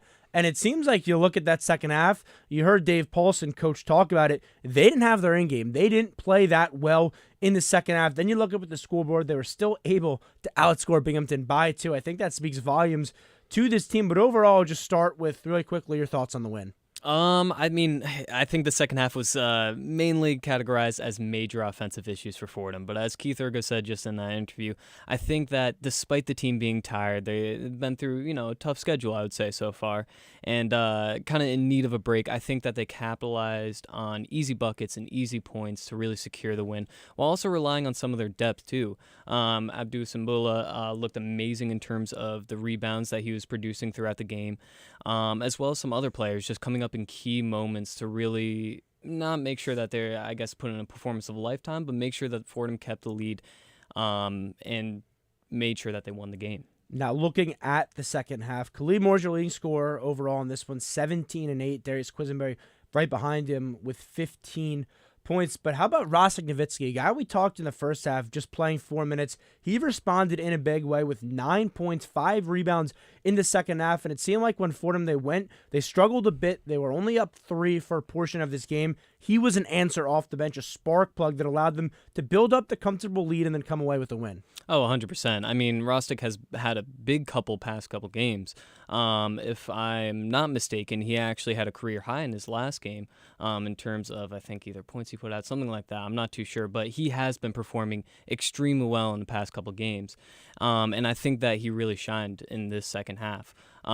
He definitely picked up the slack that some Fordham players were kind of leaving on the court, and I think he really did help secure the win in some big spots by making buckets and also just making sure that we were on point offensively and defensively. You mentioned the slack. Fordham shoots just 35% in the second half, 1 for 7 from 3. So we talk about shooting over 55% in the first half. That vanished completely in the second. But this is what good basketball teams do, Andrew. And really quickly, we'll go back and forth just a few more times here. Fordham is now 10-1. They've won 9 straight games. They're 9-0 at home. This has been a wildly impressive season. You look at the non-conference, yes, it's not the most impressive, but they've done exactly what they needed to do. They've taken care of who's on their schedule. That's what this game was. This was easy to look at. 6 games in 12 days. You're tired, as Coach Dave Paulson said, but it didn't matter. There was no excuses for this team, and they, again, came away with a win. Yeah, I mean, so far, Fordham's only loss has been to Arkansas, which is a top 10 team. I mean, extremely respectable. So, I mean, I think some things can be said about the type of schedule that Fordham has had. But just as Coach Ergo said, it's a packed schedule, and there are a lot of tests for this Fordham team, and so far they pass them with flying colors. And I think this really speaks to the makeup of the Fordham team, especially with this Binghamton game, is that despite some hardships and lack of output later on in the game, they were still able to secure the win through different means and through different players that normally aren't a Darius Quisenberry or a Khalid Moore that don't have that type of production that we always talk about every broadcast. And looking long-term, just your final thoughts here. What can Fordham take from this game to apply later in the season as we get into A-10 play? Just a few more games in the non-conference. You're looking at a best-case scenario, 12-1 when we head into A-10 play. So what do they need to do to make sure they get to that number?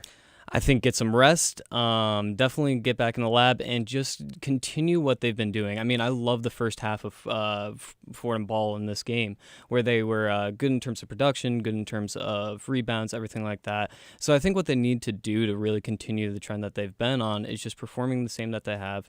And it seems like they will have a pretty comparable schedule to what the first half of the season looked like for these Fordham Rams. So if they continue to perform at that level, I can see them being extremely successful in the second half of the season. Right. And Andrew, I think, though, that is just about going to do it here from the Rose Hill Studios. Fordham wins this one 77-62 over Binghamton. They'll be back home Sunday for Central Connecticut State, looking to extend the win streak. And special thanks to our sports director, Bobby Chaffardini, as well as everyone involved in the broadcast today. Mike Matuch on the highlights, Andrew Cruneri on updates, Danny Scott, our producer, and for our on-site crew, Colin Lochran on the sideline, Panamaturo, our on-site producer, with Thomas Aiello and Michael Calamari on the call. Once again, Fordham's men's basketball is a production of WFUV Sports.